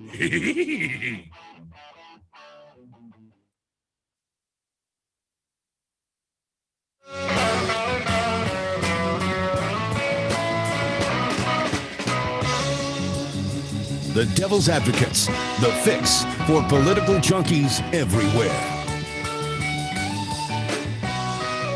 And we are back. Thank you for listening to the Devil's Advocates radio show. Happy hour. Everyone, you can join us on the phones at 844-967-2789. Dominic, Barack Obama talked about the Fox News and the right-wing talk radio and the right-wing media echo chamber that has so much impact on the electorate, and so many on the left don't even realize it's out there doing that. Well, they know Foxy News exists, not that they ever watch it or go on it. No, they know Rush Limbaugh exists. Not that they ever listen to it or acknowledge how many working class Americans listen to Rush Limbaugh in their pickup trucks, in their car, each and every day. It's millions of them. And it has a ongoing effect. And then, there are the supposed mainstream or the lamestream media, as Donald Trump might describe them. Well, in some cases, I agree with Trump because some of these guys and girls, but specifically Chuck Todd, quite lame. I read briefly this article first published at the New Civil Rights Movement. Chuck Todd is once again under fire as calls mount to fire the host of NBC News's once venerated Meet the Press. Todd on Sunday hosted Republican U.S. Congressman Kevin Cramer of North Dakota, an early supporter of Donald Trump, and allowed him to lie on air with nearly no pushback. Among the lies Rep. Cramer spewed in just 21 seconds, the Obama administration spied on Donald Trump. The Mueller Russia investigation started with no evidence and ended proving that there was no evidence, and the impeachment of president was crazy. That's not bad for 21 seconds, Dom. Get a lot out there quickly. Kramer also went on to falsely claim that Trump's baseless and frivolous lawsuits, including the most recent one the judge tossed out with prejudice, are appropriate. Out of 36 lawsuits, Trump has lost 34 and won just 2. No, the numbers have shifted down. I believe we're at 35-1. And while Kramer did say that the GSA should release the transition funds to President-elect Joe Biden, he refused to acknowledge Biden won the election. He also spewed other lies with no pushback from Chuck Todd, including Joe Biden has not yet won the election. Trump is just exercising his legal options, and Biden has been over dramatic. And now, even more people want Chuck Todd fired. That includes me, Dom. Lots of Twitterverse asking for the firing of Chuck Todd. You know how that goes.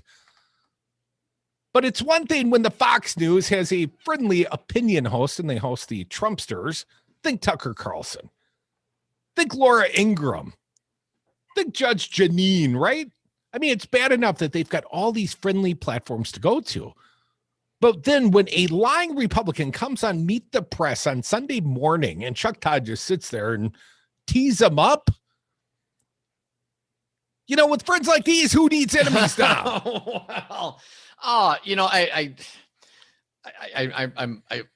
don't want to criticize. You know, I appreciate a guy like Chuck Todd, you know, probably in a place he shouldn't be. You know, I've been there myself. But let me just say this.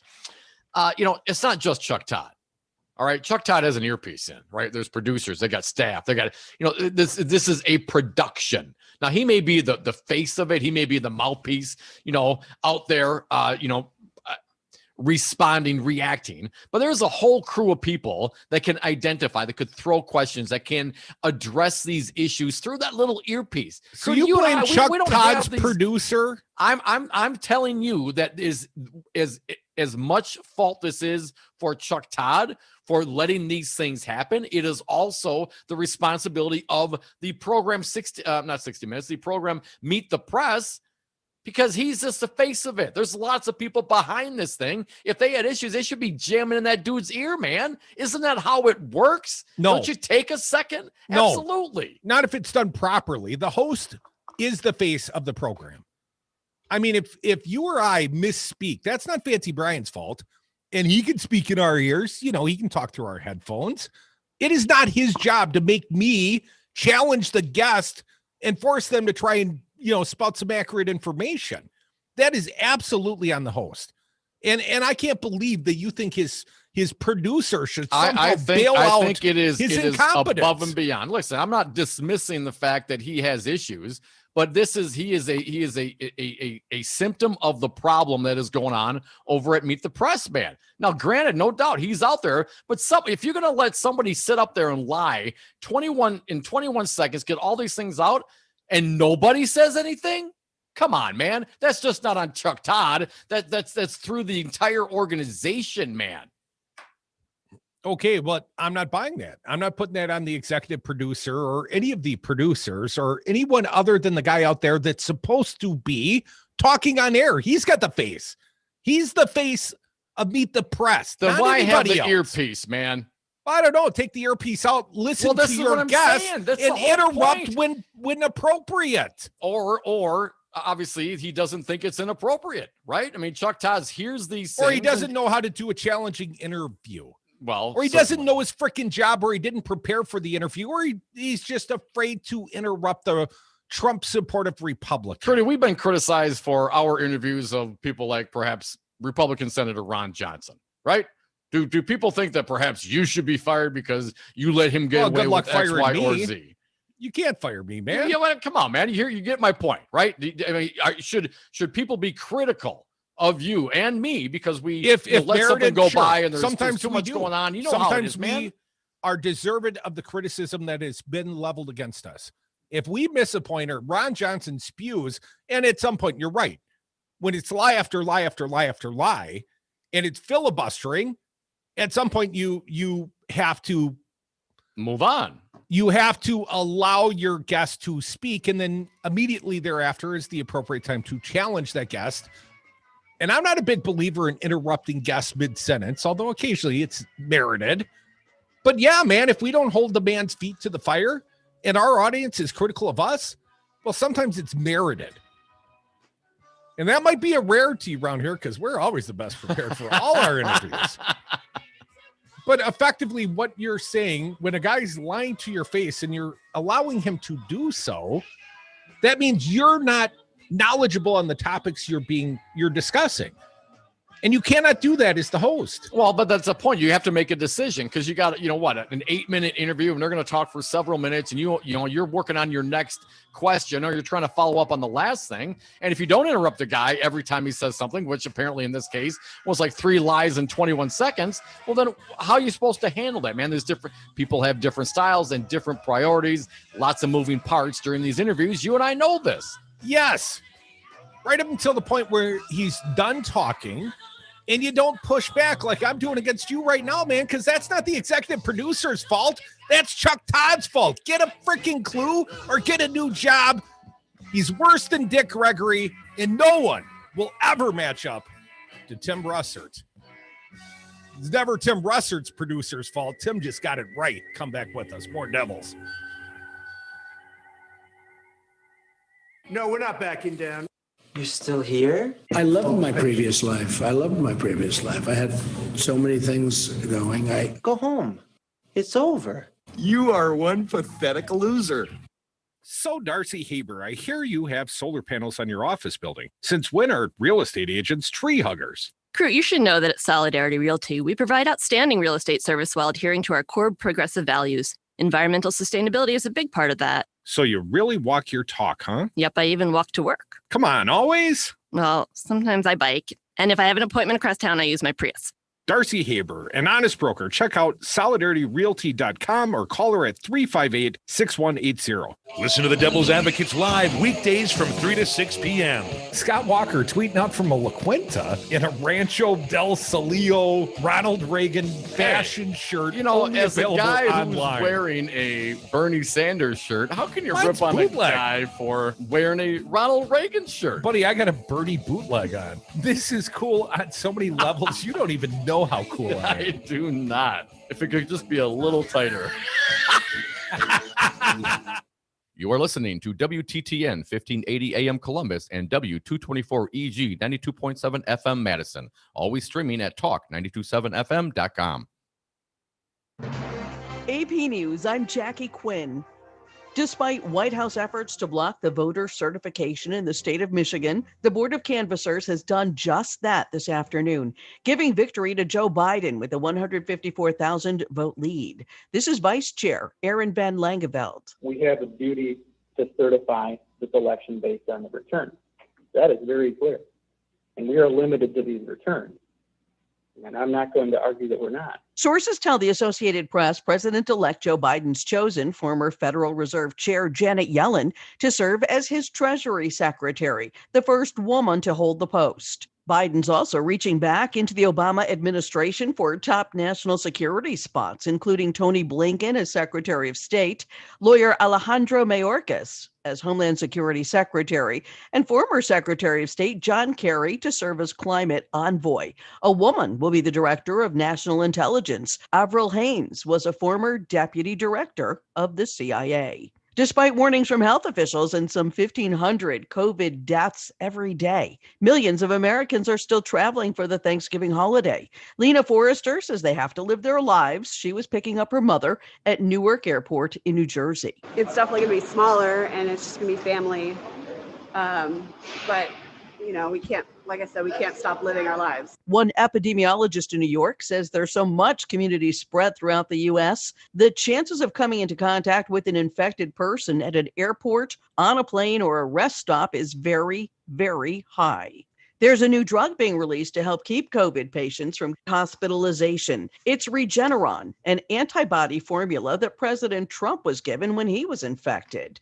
30,000 doses will be made available tomorrow. Stocks rose today, the Dow up 327 points. This is AP News. Hey y'all, it's your girl Cheryl Underwood, and as you know, I'm a huge fan of Metamucil, and I have some news to share. Metamucil now has a delicious fiber gummy made by the #1 doctor-recommended fiber supplement brand. These gummies are a convenient way to get more fiber. That's because Metamucil fiber gummies are made with an exclusive blend of prebiotic plant-based fibers that give you 5 grams of fiber in each serving. I want you to promote your digestive health by trying new Metamucil gummies today. These days, everything's customized to you, from your TV show recommendations to your smart speaker. Isn't it time your trading platform was too? Say hello to Thinkorswim. Thinkorswim is fully customizable, so you can create your own indicators, perform technical analysis, and use personal predictions to forecast the values of stocks you care about. Get a tailor-made trading experience with Thinkorswim. Learn more at tdameritrade.com/Thinkorswim. TD Ameritrade, where smart investors get smarter. Member SIPC. Stream the Devils and Progressive News and Talk 24/7 at the Devil's Advocates Radio Network, Wisconsin. That's DARNWI.com. That's DARNWI.com.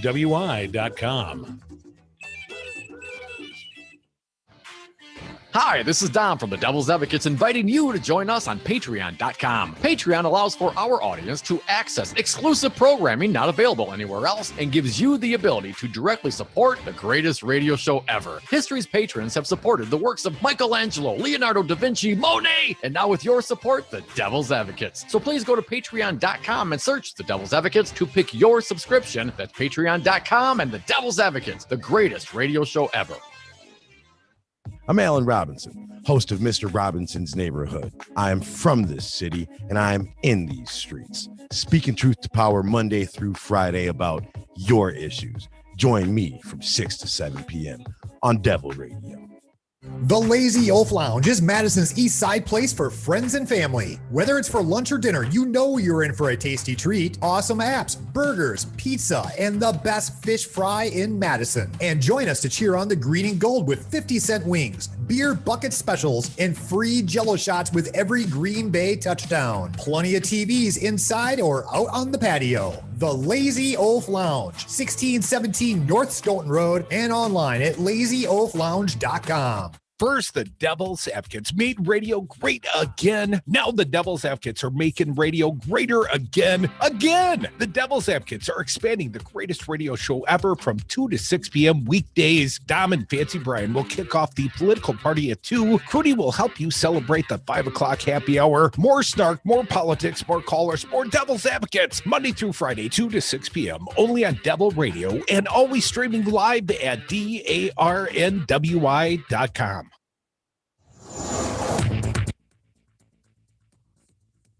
For Devil Radio, 92.7 FM and WTTN 1580 AM, I'm Luke Mathers with your headlines for Monday, November 23rd. On the third day of the recount of 2020 election results in Madison, the Dane County clerk said there were fewer objections, allowing the pace to pick up. Still, requests from a lawyer from the Trump campaign indicated the president's legal team was preparing to challenge the validity of more than 60,000 absentee votes in the county. Doctors are criticizing a hearing held last week by U.S. Senator Ron Johnson about controversial treatments for COVID-19, including hydroxychloroquine, a drug that studies have found to be ineffective and in some cases dangerous when treating the disease.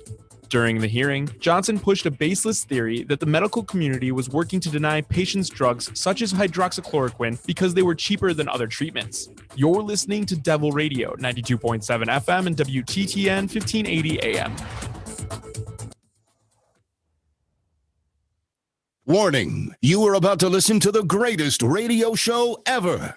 And due to contractual obligations and to shield our airwaves corporate licensees from any semblance of liability, responsibility, and gullibility, we must tell you the views represented on this show are not necessarily those of this station or its management. This radio show contains differing points of view on current political topics, and due to the nature of its contents, it should be heard by everyone. Thank you for listening. 3, 2, 1.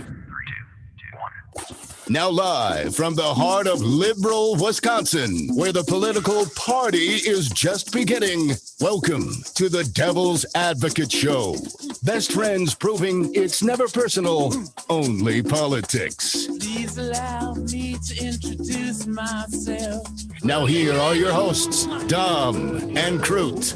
Welcome back to the Devil's Advocates radio show. Dominic, we are sliding into the 5 o'clock happy hour. And the audience will be happy to know you stuck around. Hey! You got more credibility than a Trump legal defense lawyer. Than Chuck Todd? Hey, Certainly, I know how you love you being corrected on the air. Our pal, David Tom Gregory. Adler. David Gregory. Yes. Thank Come you. on, man. You didn't even remember the David Gregory days. Hey, man. Famous black comedian claimed Dick to. Gregory. So should you be fired for that, Crudy? A misspeak.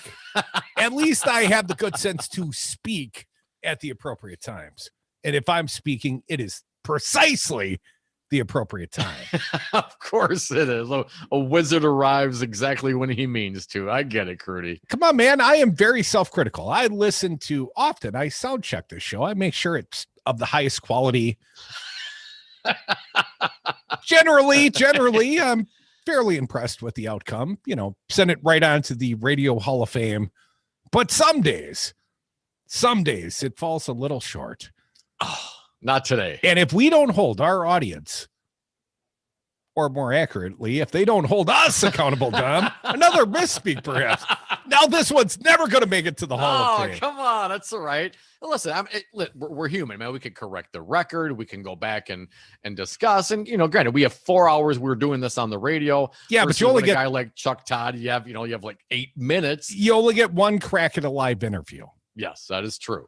That is true. And if you let the guy spout and say and do whatever he's going to, and you don't correct him in real time, or at least at the end of his 21-second string of fantasy, well, then shame on you. And when I say shame on you, I mean you specifically, Dom. Shame on you. Shame on me. No, I'm not. I'm not a fan of the Chuck Todd. I think there's other people that could probably do that job better. But he's the guy in the seat now. And I think, certainly the criticism is warranted. But again, I believe that, he is a product of that environment. He is a product. They have decided to go with him. I'm talking about, Meet the Press. This is an historic show, right? We keep hearing about it all the time. It's not just on him. Maybe we need a female moderator at Meet the Press. Think about to the presidential debates, Chris Wallace. And I realize he's not on NBC. He's over on the Foxy News. But who was the woman? And I apologize. I don't want to screw up another NBC commentator's name. But Kristen Welker, I think you're talking about.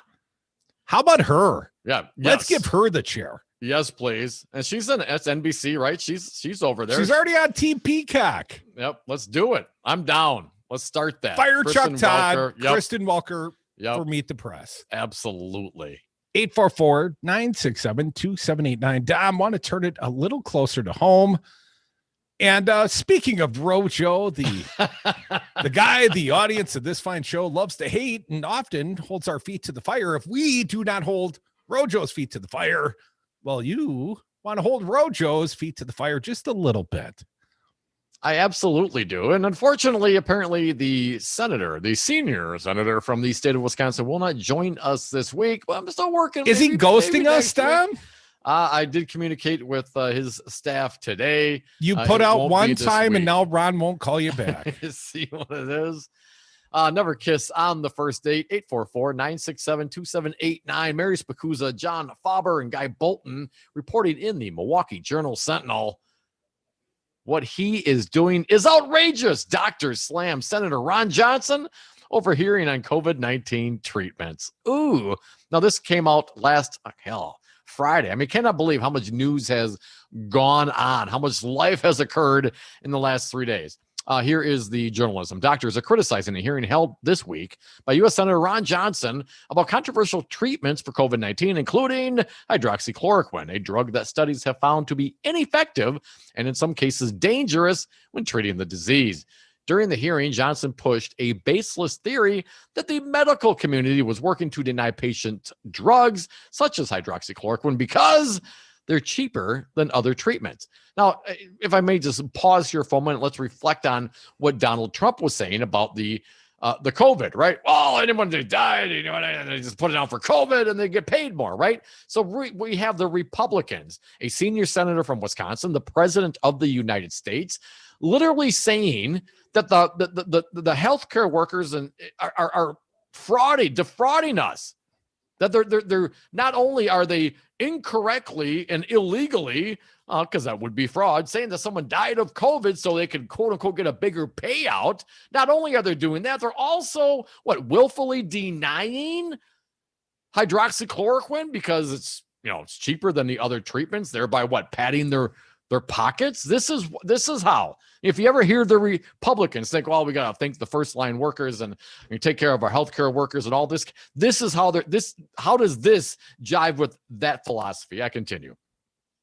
The U.S. Food and Drug Administration revoked the emergency use authorization for hydroxychloroquine in June because of its lack of effectiveness and cited potential for serious cardiac adverse effects and other potential serious side effects. Michael Carome, a former FDA advisory committee member, slammed Johnson for the hearing. Facts don't matter. Evidence doesn't matter. It is just outrageous that they continue to cling to this notion that hydroxychloroquine can be effective. Johnson, the chairman of the U.S. Senate Committee on Homeland Security and Governmental Affairs, HISGAC, also raised questions during the Thursday hearing about the response of federal agencies to the coronavirus pandemic. I believe international, federal, and state medical agencies and institutions have let us down, Johnson said. I fear too many have been closed-minded bureaucrats potentially driven by conflicting interests and agendas. The three witnesses Johnson invited to the hearing, which was titled Early Outpatient Treatment, an Essential Part of COVID-19 Solution, have promoted the use of hydroxychloroquine and other controversial treatments for the virus. The fourth witness, Ashish Jha, was invited by a Democratic senator. Jha, a physician, a health policy researcher, and a dean of the Brown University School of Public Health, later tweeted, "This was a very, very odd day." He added that the hearing was a testament to how politicized science has become. I share evidence of studies that have failed to find the benefit of HCQ, he tweeted. Three other witnesses shared personal experiences and suggested my testimony was reckless because it would deny people access to life-saving HCQ, he added. I found myself defending evidence, doctors, and scientists. There are key issues we need Congress to be airing right now. Hydroxychloroquine isn't one of them, Michael. Oh, were you looking for me to back you up? You got any of this? I was just going over to Wanker's Twitter stream. I'm sorry, man. No. All right. I'll keep going here. Yeah, you're going to have to, apparently. apparently. The Milwaukee Journal Sentinel. The idea that scientists are discouraging the use of hydroxychloroquine because it's cheap is about as crazy as the president's contention that the number of COVID-19 cases are being inflated because doctors make more money by doing so. Don't you think? Sorry to interrupt, buddy, Yes. but don't you think that's because Republicans, especially guys like Ron Johnson and Donald Trump, you named the other example. Trump thinks every COVID-19 positive means more money for the hospital. Well, that's because they're so transactional in their own regard. And they cannot possibly imagine anyone that would do anything that there's not a financial upside for. It is very telling, certainly. The journalist continues. In March, Johnson accused the media of focusing too much on deaths linked to COVID-19, saying, I'm sure the deaths are horrific, but the flip side of this is the vast majority of people who get coronavirus do survive. Johnson, who tested positive for COVID-19 in October, argued last month Wisconsin had flattened the curve during the pandemic, saying generally deaths are still pretty flat because we've gotten better at treating it. Doctors have made strides in treating COVID-19 patients, but new cases, hospitalizations, and deaths have spiked in Wisconsin as the state has faced one of the worst outbreaks in the country in recent months. And as a side note, last week, the deadliest week in the state of Wisconsin ever for COVID. As Milwaukee Journal Sentinel writes, another 78 Wisconsinites died on Friday. 78 Wisconsinites died on Friday. Today's numbers down to 6. Encouraging, but still 6 too many. COVID deaths are now 3,000? Robert Freeland, a Wisconsin ophthalmologist and member of the Committee to Protect Medicare, said he was extremely concerned by Johnson's hearing. Freeland said Johnson and others should be promoting mask wearing and physical distancing rather than disinformation, and criticized Johnson's past comments about the curve being flattened, saying, I don't think he took the same geometry course I did. A spokesman for Johnson did not respond to a request for an interview Friday. Yeah, he's got time, Johnson, to go on the right-wing talk media circuit, but certainly no time, at least not yet, not in this busy holiday season, to come on the Devil's Advocates. But we will certainly continue to try to get the senior senator from Wisconsin on the show. So spending time at the HISGAC going over hydroxychloroquine, and not reinforcing masks, not reinforcing social distancing, or not reinforcing, the government's use, the government's ability to deal with and address the general welfare of American citizens. Well, only in one aspect, hydroxychloroquine. I mean, this is so yesterday's news. Why are we continuing to spend our resources and our time and our energy in doing so? Dominic, use of the drug has fallen. Use of hydroxychloroquine peaked in late March when the drug was granted emergency use authorization, with an estimated 73% of hospitalized COVID-19 patients being treated with the drug, according to a study published on the Epic Health Research Network. The use of the drug then began to fall sharply as questions arose about its effectiveness and safety. And by June 15th, when the emergency use authorization was revoked, an estimated 6% of patients were being treated with the drug. According to a study, its use has steadily declined and is now rarely used. The study was based on information from 457 hospitals in 27 states.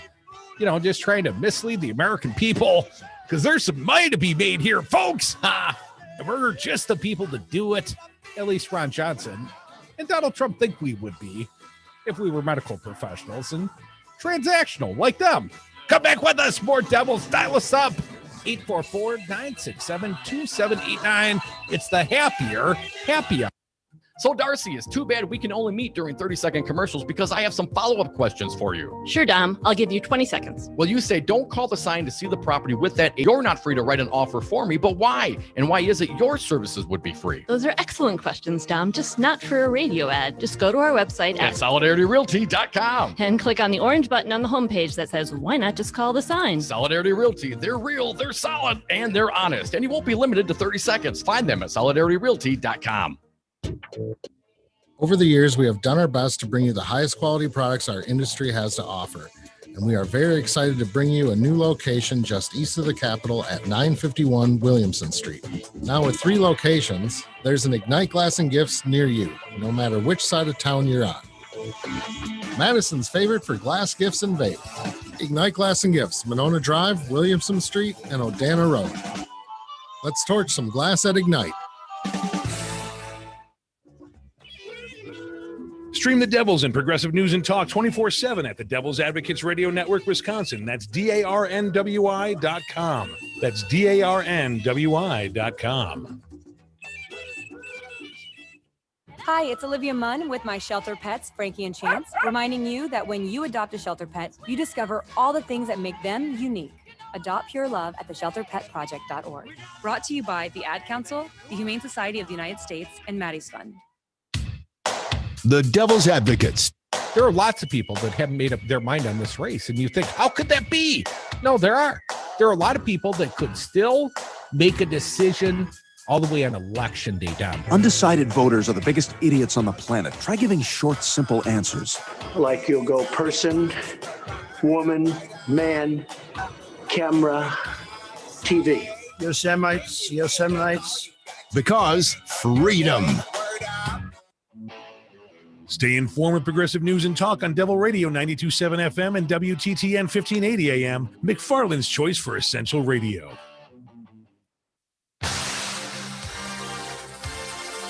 Warning, listening to the Devil's Advocates may expose you to opposing views. And we are back. Thank you for listening to the Devil's Advocates radio show, the Happier Happy Hour. You can join us on the phones at 844-967-2789. Have some breaking news. Got to get this out there, Crudy. The CNN's is reporting the General Services Administration has informed President-elect Joe Biden that the Trump administration is ready to begin the formal transition process, according to a letter from Administrator Emily Murphy sent Monday afternoon and obtained by CNN. The letter is the first step the administration has taken to acknowledge President Donald Trump's defeat more than 2 weeks after Biden was declared the winner in the election. The letter signals that Murphy will formally sign off on Biden's victory, a normally perfunctory process known as ascertainment. The move will allow the transition to officially begin, permitting the current administration agency officials to coordinate with the incoming Biden team and providing millions in government funding for the transition. Dominic, when I was in 4th grade at Hegel School on the west side of Madison, we used to do Mondays. We would do the headlines, basically right away in the morning. You remember what 4th grade was like, too? Yeah. And there was this kid in my class. I had a mixed classroom. Mrs. Clybanner, my teacher, and Andy Oslison was the super smart 5th grade kid. And one morning, wicked smart. He was wicked smart. Both Andy and I were oohing, trying to get the attention of Mrs. Kleibanner. And apparently I drew her attention first, and she called upon me, and I got to break the news, or at least the first one to speak about the breaking news of Mount St. Helens erupting. Oh, yeah. You remember that? That was kind of a big deal in history. I do remember, yep. And I remember, sort of glancing out of the corner of my eye, the disappointment, the angst in Andy's face. And right now I know precisely how he felt. You totally scooped me on that one, man. Come on, man. I just popped up. I thought I'd throw it out there. I didn't mean to scoop you, Crudy. I didn't know you carried such childhood trauma with you. So, now you know how we felt. Let the transition begin. And to Andy, if you're listening out there somewhere in Radio Land, I apologize. I should have let you tell the class about Mount St. Helens. This is good. I'm sorry. Go ahead. This is great. Well, I was just going to give the phone number for Andy's sake. 844-967-2789. Alan Robinson comes in after us tonight doing the Mr. Robinson's Neighborhood beginning at 6. And he said, your lobby out here looks like a bar or distillery or something. I said, yeah, that was my bus partner in middle to high school. That was from Jeff Steinhauer. And we appreciate all the fine liquor to ply ourselves with, but you got to have friends. You got to have friends. Andy, now I know why you were never my friend. He held it against you. We do not hold it against you, our fair audience. We appreciate it when you jump on with us. 844-967-2789, starting with Dave from Evansville. Welcome, Dave. Happy days. What do you got for us today? Hey, guys. Dave. Hey, thanks for the mention of Dick Gregory. It brought a smile to my face, a famous comedian and activist. But I've got a good Dick Gregory story. He called in to Tom Hartman's show one day, and Tom Hartman, of course, took his call because he's Dick Gregory. And they're going on and on about the stuff that Dick Gregory is supposedly working on now. And he goes off on this tangent about KFC. And he starts talking about how they had to change the name from Kentucky Fried Chicken to KFC because they're not really using chickens anymore, that they raise these things without beaks and feet and stuff like that. And I'm sitting here listening to it going, oh no, there's going to be hell to pay for this. Wow. Sure enough. Baba Booey? Sure enough, no, it was really Dick Gregory. And sure enough, though, 15 minutes later, Tom Hartman says, we're taking a call now from the vice president of marketing for KFC. His name is... And apparently they serve their chickens with beaks and feet? I'm not touching that one. I'm not touching it either, Dave. Well, I guess that was Dave's thought for the day, a KFC story. I love me some KFC. Thanks for the call, Dave. Appreciate it. I have not had KFC in a long, long time. It seems less appetizing when I see Trump eating it. Really? He takes the big bucket. Come on, man. Trump drinks Diet Coke. You put Diet Coke in your rum. I don't buy that for a minute. You just don't have a KFC like near your house. It's between here and home. I could go there next. 844-967-2789. Jeff from Madison, you are up. Happy days, Jeff. What do you got for us today? Hey, Jeff. Good afternoon, gentlemen. Is it too early for a grievance? Oh, no. Oh, hell no. It's an abbreviated week, man. This week's going to be all screwed up. We're just rolling with it all. What do you got for us? Well, I got a grievance because this weekend I was, eating lunch, and I look on my phone, and a very smart commentator posted a comment on former Governor Wanker's feed about his first deer kill. Oh, yeah, that was me. I wasn't going to name names, but no, I'll confess that was me. How I ended up. So, I mean, every time Scott Walker posts now, it hits the top of my Facebook feed almost immediately. So yeah, I did make comment, And what did I say? Minus the profanity, if you recall, Jeff. Something about you hope that beer doesn't have CWD because you did such a good job. But I want to pose this to you. I guarantee you, he did not shoot that beer because he did not injure himself. He was not injured in the photos. Well, he talked about the bird shot he had the one time when he jammed up his thumb, but claimed he still got the bird.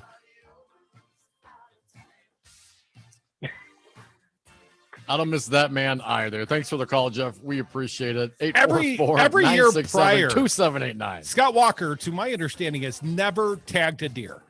He was out there always on the social media photos in the blaze orange out behind the governor's mansion in Maple Bluff, but never actually shot anything until he claimed to have shot that deer this year.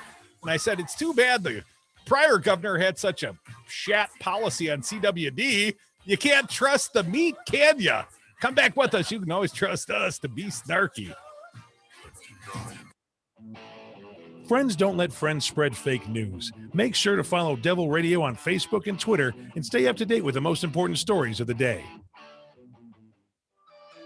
Are you a small business owner or professional that would like to be featured in your own weekly Ask the Expert radio segment or show on Devil Radio? Let us help you in your business. Team with our broadcast professionals to create the right show or segment, setting you apart as the go-to professional and as an expert in your field. All shows and sponsored segments are podcasted. It will be professional broadcast quality. Packages from $395. Call Devil Radio today at 608-819-TALK. Jimmy, crazy local music supporters have surrounded the studio. Take a look. What do the signs say? Support local music, double dipping is a right, and I love the Jimmies. What do they want? Live local music, Jimmy. Catch MagSync Radio every Saturday evening for the best of local music from Wisconsin. And live music performed in the Devil's Lair. Go to magsyncradio.com for the live music schedule. It's MagSync Radio, Saturdays at 6 on Devil Radio 92.7. Give them what they want. A new cabinet for 2021. I'm Jackie Quinn with an AP News Minute. President-elect Joe Biden is selecting cabinet members as the state of Michigan has just officially certified his victory there. Sources say that Biden will choose former Fed Chair Janet Yellen as the nation's first female Treasury Secretary. At an online meeting with the nation's mayors, Biden today vowed to work across the aisle. Democrat or Republican, there's a strong sense of common purpose, a real desire for real partnership between the states, the cities, and the federal government. The Thanksgiving rush is on, but it has health experts worried. Dr. Anthony Fauci, who had urged small, at-home Thanksgiving celebrations this year, says people at airports are, quote, going to get us into even more trouble than we're in right now. There are some 170,000 new COVID cases reported every day. Stocks were higher. I'm Jackie Quinn. Hey, y'all, it's your girl, Cheryl Underwood. And as you know, I'm a huge fan of Metamucil, and I have some news to share. Metamucil now has a delicious fiber gummy made by the #1 doctor-recommended fiber supplement brand. These gummies are a convenient way to get more fiber. That's because Metamucil fiber gummies are made with an exclusive blend of prebiotic plant-based fibers that give you 5 grams of fiber in each serving. I want you to promote your digestive health by trying new Metamucil gummies today. These days, everything's customized to you, from your TV show recommendations to your smart speaker. Isn't it time your trading platform was too? Say hello to Thinkorswim. Thinkorswim is fully customizable, so you can create your own indicators, perform technical analysis, and use personal predictions to forecast the values of stocks you care about. Get a tailor-made trading experience with Thinkorswim. Learn more at tdameritrade.com/Thinkorswim. TD Ameritrade, where smart investors get smarter. Member SIPC.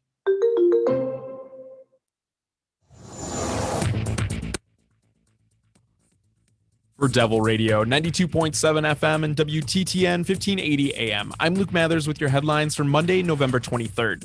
Democratic Governor Tony Evers and Republican leaders of the legislature are finally talking about COVID-19 after 6 months of not discussing the crisis facing Wisconsin. The leaders on Friday discussed the needs of the state during the pandemic the same day Evers issued a new public health emergency, which extends the statewide indoor mask mandate to January 19th, 2021. Wauwatosa police have arrested a 15-year-old boy who they believe opened fire at Mayfair Mall on Friday afternoon, sending 8 people to the hospital. Police Chief Barry Weber said the suspect was arrested Saturday night and that the shooting was the result of an altercation between two groups of people at the mall.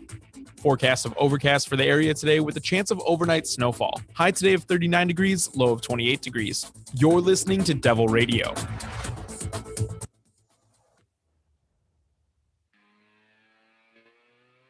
Dude, quit bogarting. Tom and Crute are the devil's advocates.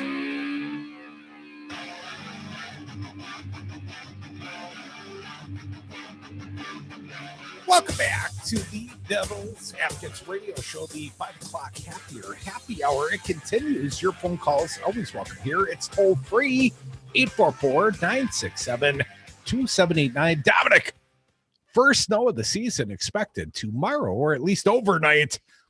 I am not ready for snow. And the way that jackasses drive on the first time, it snows each year. Well, you don't have that rear-wheel drive vehicle anymore, do you? Because I would consider you one of those jackasses. Oh, come on, man! I've known you for 30 years, man. I've driven with you plenty. At least I don't ride in the guy's back bumper like you do, Mr. Tailgate. Hey, speed up or get out of the way, man. It's the rule of the road. First thing you learn. Dominic, want to update our fair audience on the ongoing recount happening in the state of Wisconsin. Trump not succeeding in any of his lawsuits, but there have been lots of challenges to ballots here in Wisconsin. Riley Vetterkind, Mitchell Schmidt at the Wisconsin State Journal, this one published within the hour. The fourth day of Wisconsin's partial recount got underway in Dane and Milwaukee counties on Monday, with little change to the overall vote count and smoother operations in Dane County compared to day one. Figures provided by the two counties to the Wisconsin Elections Commission shows that Donald Trump so far has netted an additional 41 votes in two counties out of the roughly 800,000 total votes cast there. In Dane County so far, Biden's lead dropped by 51 votes and Trump's decreased by 10, while in Milwaukee County, both Biden and Trump netted 1 vote each. Dane County Clerk Scott McDonald said 82,796,000 out of the 345,604 ballots cast in Dane County, or about a quarter of the total votes, had been tabulated since the recount effort began on Friday at Monona Terrace, and counting started in earnest on Saturday. The figures Milwaukee County provided to the WEC show it is tabulated roughly 13% of its total votes. Wow, that is slow going. Well, that's mostly the Trump challenges of every freaking vote, right? McDonald said that most rejected ballots have been for those lacking a witness signature or where the voter did not sign the envelope. Because of the vast number of absentee ballots, there's going to be more drawdowns than there was 4 years ago. A lot more, but not enough to change any outcome, not even close. Dominic, election tabulators and observers, where to go? Election tabulators and observers were separated by plastic glass partitions. That seems contradictory, but plastic glass partitions on Monday, with almost everyone present wearing a face mask. Occasionally, staff would have to remind someone to properly wear their mask. That's always a Trump observer, I suspect. Some observers on Monday watched as ballots were tabulated, while others asked to see each individual ballot as they were counted. They want to see every single individual ballot. According to McDonald, it seems like we're into a pattern now that is allowing us to move forward at a reasonable pace. There's just a lot of ballots and a lot of envelopes to look at. We're a little behind schedule, but hoping we can make up some time in the next couple of days to catch up. I think we're close to being on track to finish on time, which would also include not being here on Thanksgiving.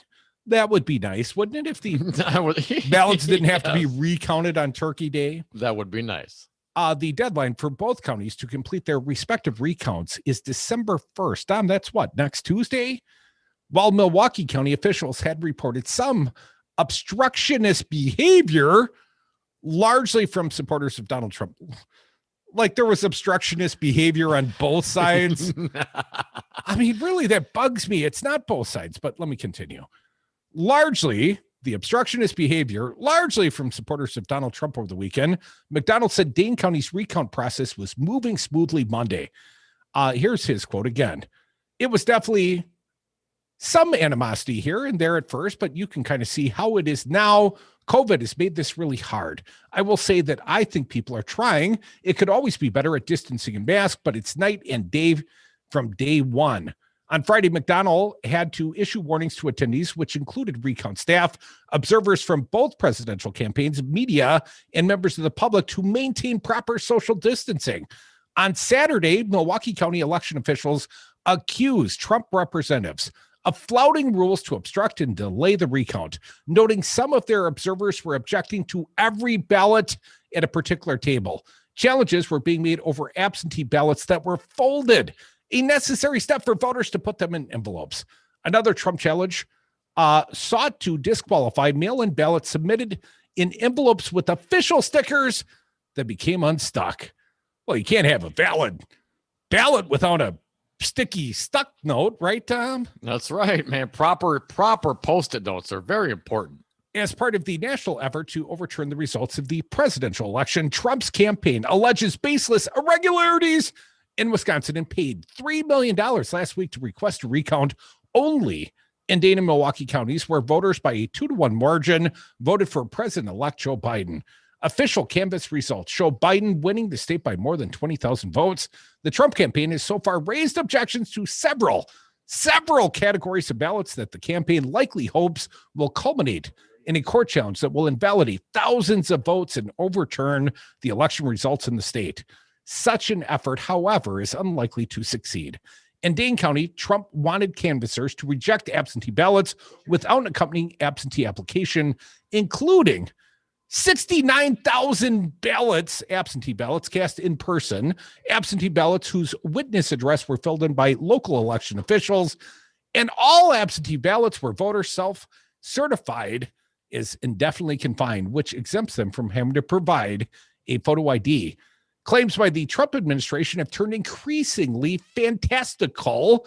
This was underscored by the Milwaukee Journal-Sentinel report. Jim Trupis, the Cross Plains attorney assisting Trump with his Dane County recount. So let me say that slower.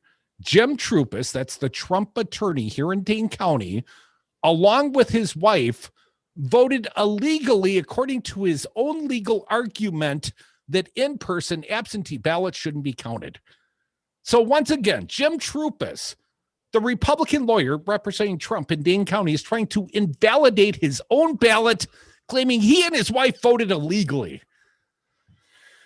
Trupis, a former Dane County judge, declined to request seeking comment.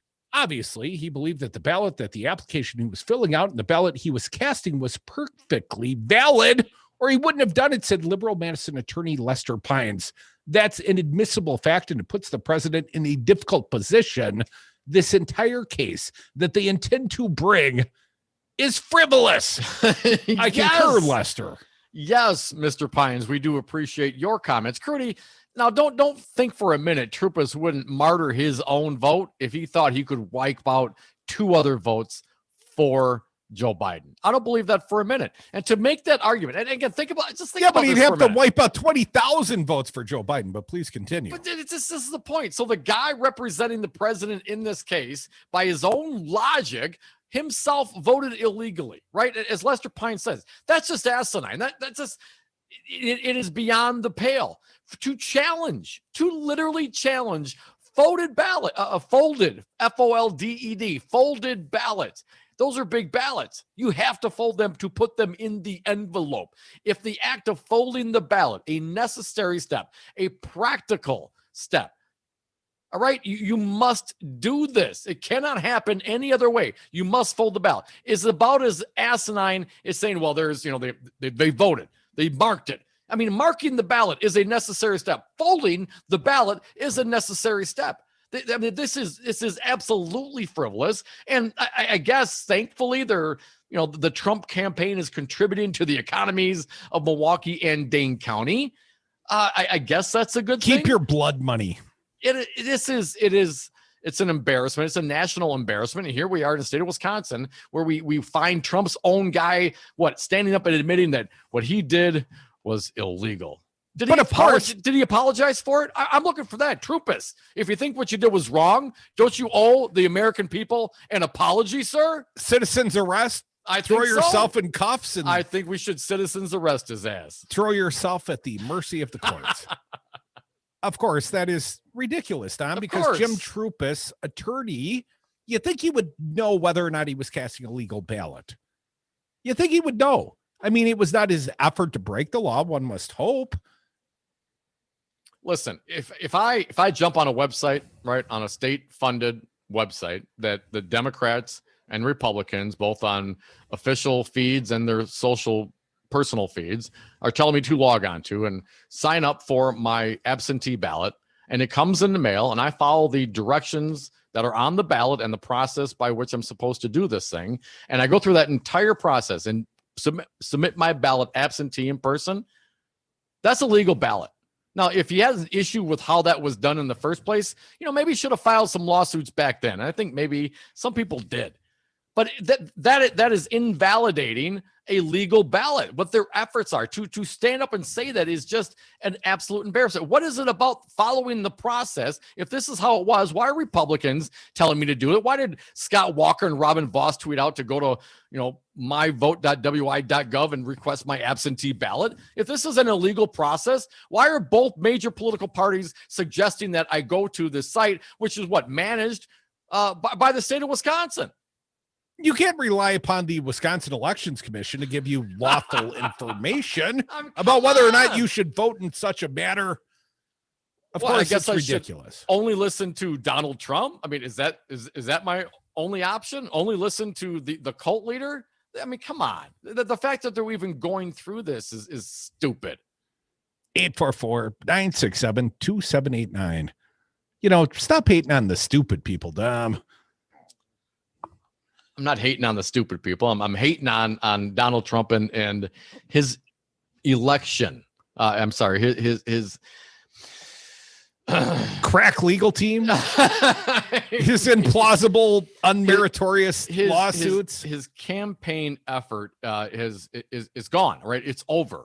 It's over. It's not over till we say it's over. Was it over when the Germans bombed Pearl Harbor? The GSA says Biden can do it. Right?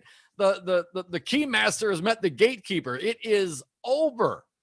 And Wisconsin, ultimately, with the certification of Georgia and Pennsylvania and Michigan, well, Wisconsin just becomes an asterisk in the Electoral College math. 844-967-2789. Welcome to the party, Wisco. Paul, what do you got for us? Hey, Paul. Hey, good afternoon, Devils. Everything's good until you lose, right? Everything is awesome until you lose. Yeah, right. But even if you lose, Paul, if I lose in a democratic process, I will accept that loss, right? I'm not going to. Yeah, but you're not a fascist. Oh, my bad, Paul. I guess that is a one requirement. Well, Trump needs to just go away because he's proven now that he's just a complete jackass. I mean, I don't know how you can put it. It's embarrassing. Even a few of the Republicans now are saying that. I think the rest of them are pretty much scared of him because I don't know why they're scared of him. Yeah. I don't understand that. But what does it say about him? I mean, I get it. I mean, Paul, obviously there's a lot of cultists out there that he has lots of support. Look at, some of the protests and that have been going on around the state of Wisconsin the last, 7 days. But at the end of the day, I mean, it's a tweet, and if they're not going to vote for you, they're not going to vote for you. I mean, aren't these the people that claim personal responsibility and some sense of morality and patriotism and love of country? Yet you follow and back up a fascist who is overtly trying to subvert the democratic process. I mean, we cannot forget who these people are. The ones that have remained silent should be known. I think these people are, what are they? How do you say that anyway? QAnon? I mean, what are they called? QAnon? QAnon. There you go. I needed some help there. Thanks, Crudy. I think these people are going to drag the Republican Party down, don't you guys? I mean, I don't see anything. Yes. Where are they going from here, Paul? There's not a basement from here. We're in the lowest level, at least to my opinion.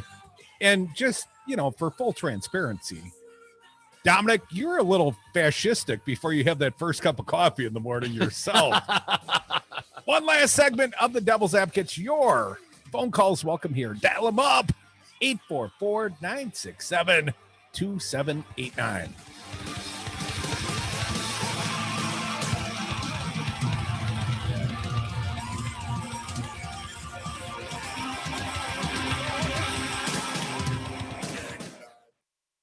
There are everyday actions to help prevent the spread of respiratory diseases.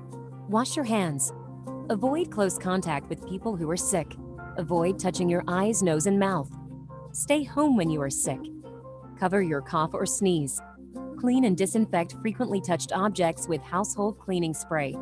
For more information, visit cdc.gov/COVID-19. This message brought to you by the National Association of Broadcasters and this station.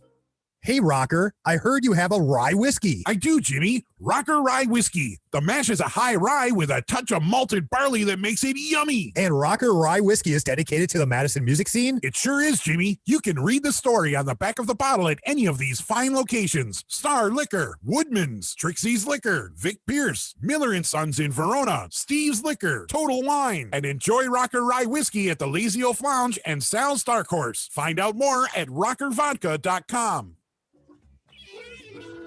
Stream the Devils and Progressive News and Talk 24/7 at the Devil's Advocates Radio Network, Wisconsin. That's DARNWI.com. That's DARNWI.com. Hey folks, Jimmy K here from Hotel K Pet Sitting and Dog Walking. Hotel K is your pet's new best friend, offering dog walks, cat care visits, and professional house sitting in the greater Madison area. Our pet sitters are experienced, dependable, and offer you peace of mind while you're away. Schedule now at freebellyrubs.com. Freebellyrubs.com. Hotel K, pet sitting and dog walking. Freebellyrubs.com. I love this song. I love nachos. Loving everything? You might be buzzed. You know what I'd love? A ride when it's time to head out. If you see a buzz warning sign, call for a ride when it's time to go home. Buzz driving is drunk driving. A message from NHTSA and the Ad Council. Stay informed with Progressive News and Talk on 92.7, Wisconsin's home for Devil Radio.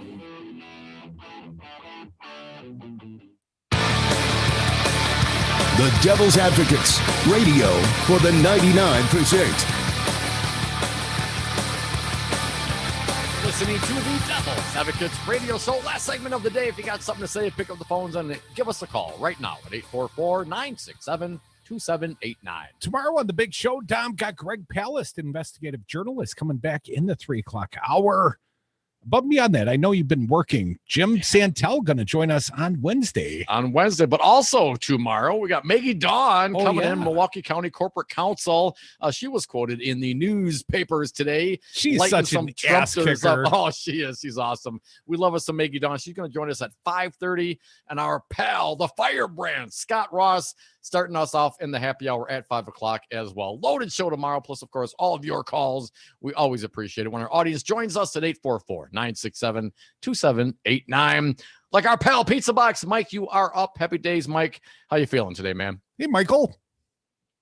Well, I mean, what doesn't kill us makes us stronger, and that's what I'm going through for a while now. But it's true because, I mean, I lost one of my favorite kitties of all time this weekend. So I'm sorry, man. Yeah, but she went gracefully, and I didn't have to, euthanize her. And it's tough watching them take their last few breaths, and the grandkids got to kind of witness it, so she was pretty cool. She made it easy for all of us. But anyway, get back to this. Come on, voter fraud, man. It's so few times that I can remember almost every example. Let's see, Robin Boss's second wife from Idaho voting for Walker, and then that clown in the suburbs voting 5 times for Walker. And then I saw they did get somebody in Missouri voting twice for Trump. And what was it? A couple more in Michigan or Pennsylvania or everywhere. I did see Mike. Somebody from Cedarburg voted with their dead spouse or something along those lines in this election. There was a headline today. Yeah. Okay. There you have it. The same thing the Republicans did to Mark Pocan's dad when they did the recall and buying shots for people to sign the recall and stuff like that. I mean, our elections are a joke. let's face it, we might as well all just put our head down on a desk and raise our hand and let somebody count it. Oh, Mike, Yeah, do you have, let me ask, I mean, really though, do you have that little faith? Do you think what's going on right now? Do you think there was, these kinds of shenanigans going on? Are the Trumpsters are justified in their concern? No, but hey, I've been kind of a conspiracy theorist about some of these other elections, and no, an election fraud. I do believe in that, and I've seen that happen, but I don't think that's happened here. I mean, come on, I'd like to ask every Trump, was he like favored to win? I mean, where can you show me that Trump was favored to win in his second run? Everybody knew he was going to lose. Why? Because we voted F Trump, man, just like the grade he's given us for the last 4 years. Right on, Pizza Box. Hey, have you heard have you heard of some of the cabinet being rolled out by Joe Biden today? I'm not familiar with many of the names. You got any input on that, Mike? Nice segue into that. You can see moderate Republican senators starting to come back as Joe's starting to give them a little bit of a taste of the nothing will fundamentally change speech that he used in the Democratic primary campaign. So, I wasn't fooled by this. I voted for Joe Biden because I wanted Trump to be gone. But the war starts as soon as Joe Biden takes office. And I'm hoping that it's like more of a friendly kind of war where we all don't, like get in a circle and shoot ourselves as like a basketball game, rival teams. Yeah. Well, I'm not really a Democrat, so I'm part of the human race, and that's how I vote. I vote on policy to help people that are less fortunate than the rest of us that have never had a path to the same kind of make America great again nonsense, man. Let's make it great for the first time, and everybody get ready to push Joe Biden and the Democratic Party much, much more to the left, because that's what 70% of this country wants and needs. Appreciate your call, Pizza Box Mike. I like to think of myself as the hard foul and Bill Lambier of lefty political talk. Dude, I played basketball with you. I did get down below at Hutch apartment. I'm sorry, at the Hutch dorms of the courts there. And you are an elbow throwing dude, man. I got to be honest. Oh, come on. Bobby stuck me in the eye. I was a little, just because you got stuck with Bobby doesn't day. mean you need to bring that out on me. I was down there, head position. You elbow me in the head, man. That's just not right. Well, that was like your head's at my elbow level. I can't help that. 844-967-2789. LA Tom, welcome back. Never correct me on the air, even when I'm Tom, wrong. Welcome. Light his ass up, man. Hey, guys. First off, we the people are the government. We must never forget that. Second, I feel almost a sickness when I hear about these Republicans voting fraudulently. And you got a woman in Florida who's sitting in jail for years because of the fact that her vote didn't get counted, but she actually voted and she wasn't supposed to. That's something really wrong in this country. When this attorney can just come out and say, "Oh yeah, I voted fraudulently." His ass needs to be put in jail immediately. If we're gonna have illegal voting in this country, then the people that are doing it illegally need to be thrown in jail immediately. Well, yeah, Tom, absolutely. And that notwithstanding the case in Florida, but obviously the attorney here, he voted the same way we did, man. He voted the same way I did. The one of the ways that was allowed to us and explained to us by the state of Wisconsin, Democrats and Republicans, and the Wisconsin Elections Commission. So that's what makes it, it's not fraud. I mean, if it were, yeah, absolutely, he should be in jail. Gotcha. I understand. You're saying that he's saying that he voted fraudulently, even though he really didn't. Yes, by saying that the absentee in-person ballots should be thrown out is the fraud, and that's how I did it. That's how he did it. That's how a lot of people did it. It's a process thing that they're claiming right now, not that he actually put on 2 ballots. I did it the right way, and I voted in person on election day, and no one's throwing out my frickin' ballot, Tom. In the middle of a pandemic, Tom. One thing I do know is that we just got to get ready to push Joe Biden to the left, not demonize him. We have to push him to the left. Push him left, way left. Right. Push it real good. Don't demonize whatever we do, because that's when we get ourselves. So when you say demonize, does that mean Crudy can't call people names, Tom? I would say so. Well, man, you're going to have to hold them accountable. You know, go ahead, Tom. The way to push is to have people like Elizabeth Warren on your air, and I'm glad you're having Greg Palast back on your air tomorrow, because that's what we need. We need those people that are actually to the left, and we need to get Bernie on the air. We'll keep trying, Tom. We appreciate Yeah, we you need listening. Bernie back. Why Joe can't you- from Stevens Point, you have 30 seconds, my friend. Welcome. Hey, Joe. Man, I just want to thank you guys for having Greg Palast on. I absolutely think that guy is pointing us in the right direction. And I love the fact that it's a connection also to when he does long segments with Tom Hartman. You guys are doing a great job, and just want to give you guys a shout out. Well, we appreciate it, Joe. We're moving this nation forward. With your thumbs. You got to say it with your thumb. Moving forward to the Mr. Robinson's neighborhood with Ellen Robinson. Thank you to our fine guest, Earl Ingram. Don't forget Greg Palast on this big show tomorrow.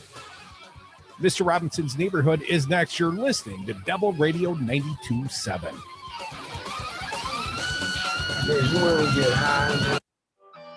Do you know the Devil's Advocate started as a podcast? Just two buddies talking into an iPad because we thought we had something to say. Do you have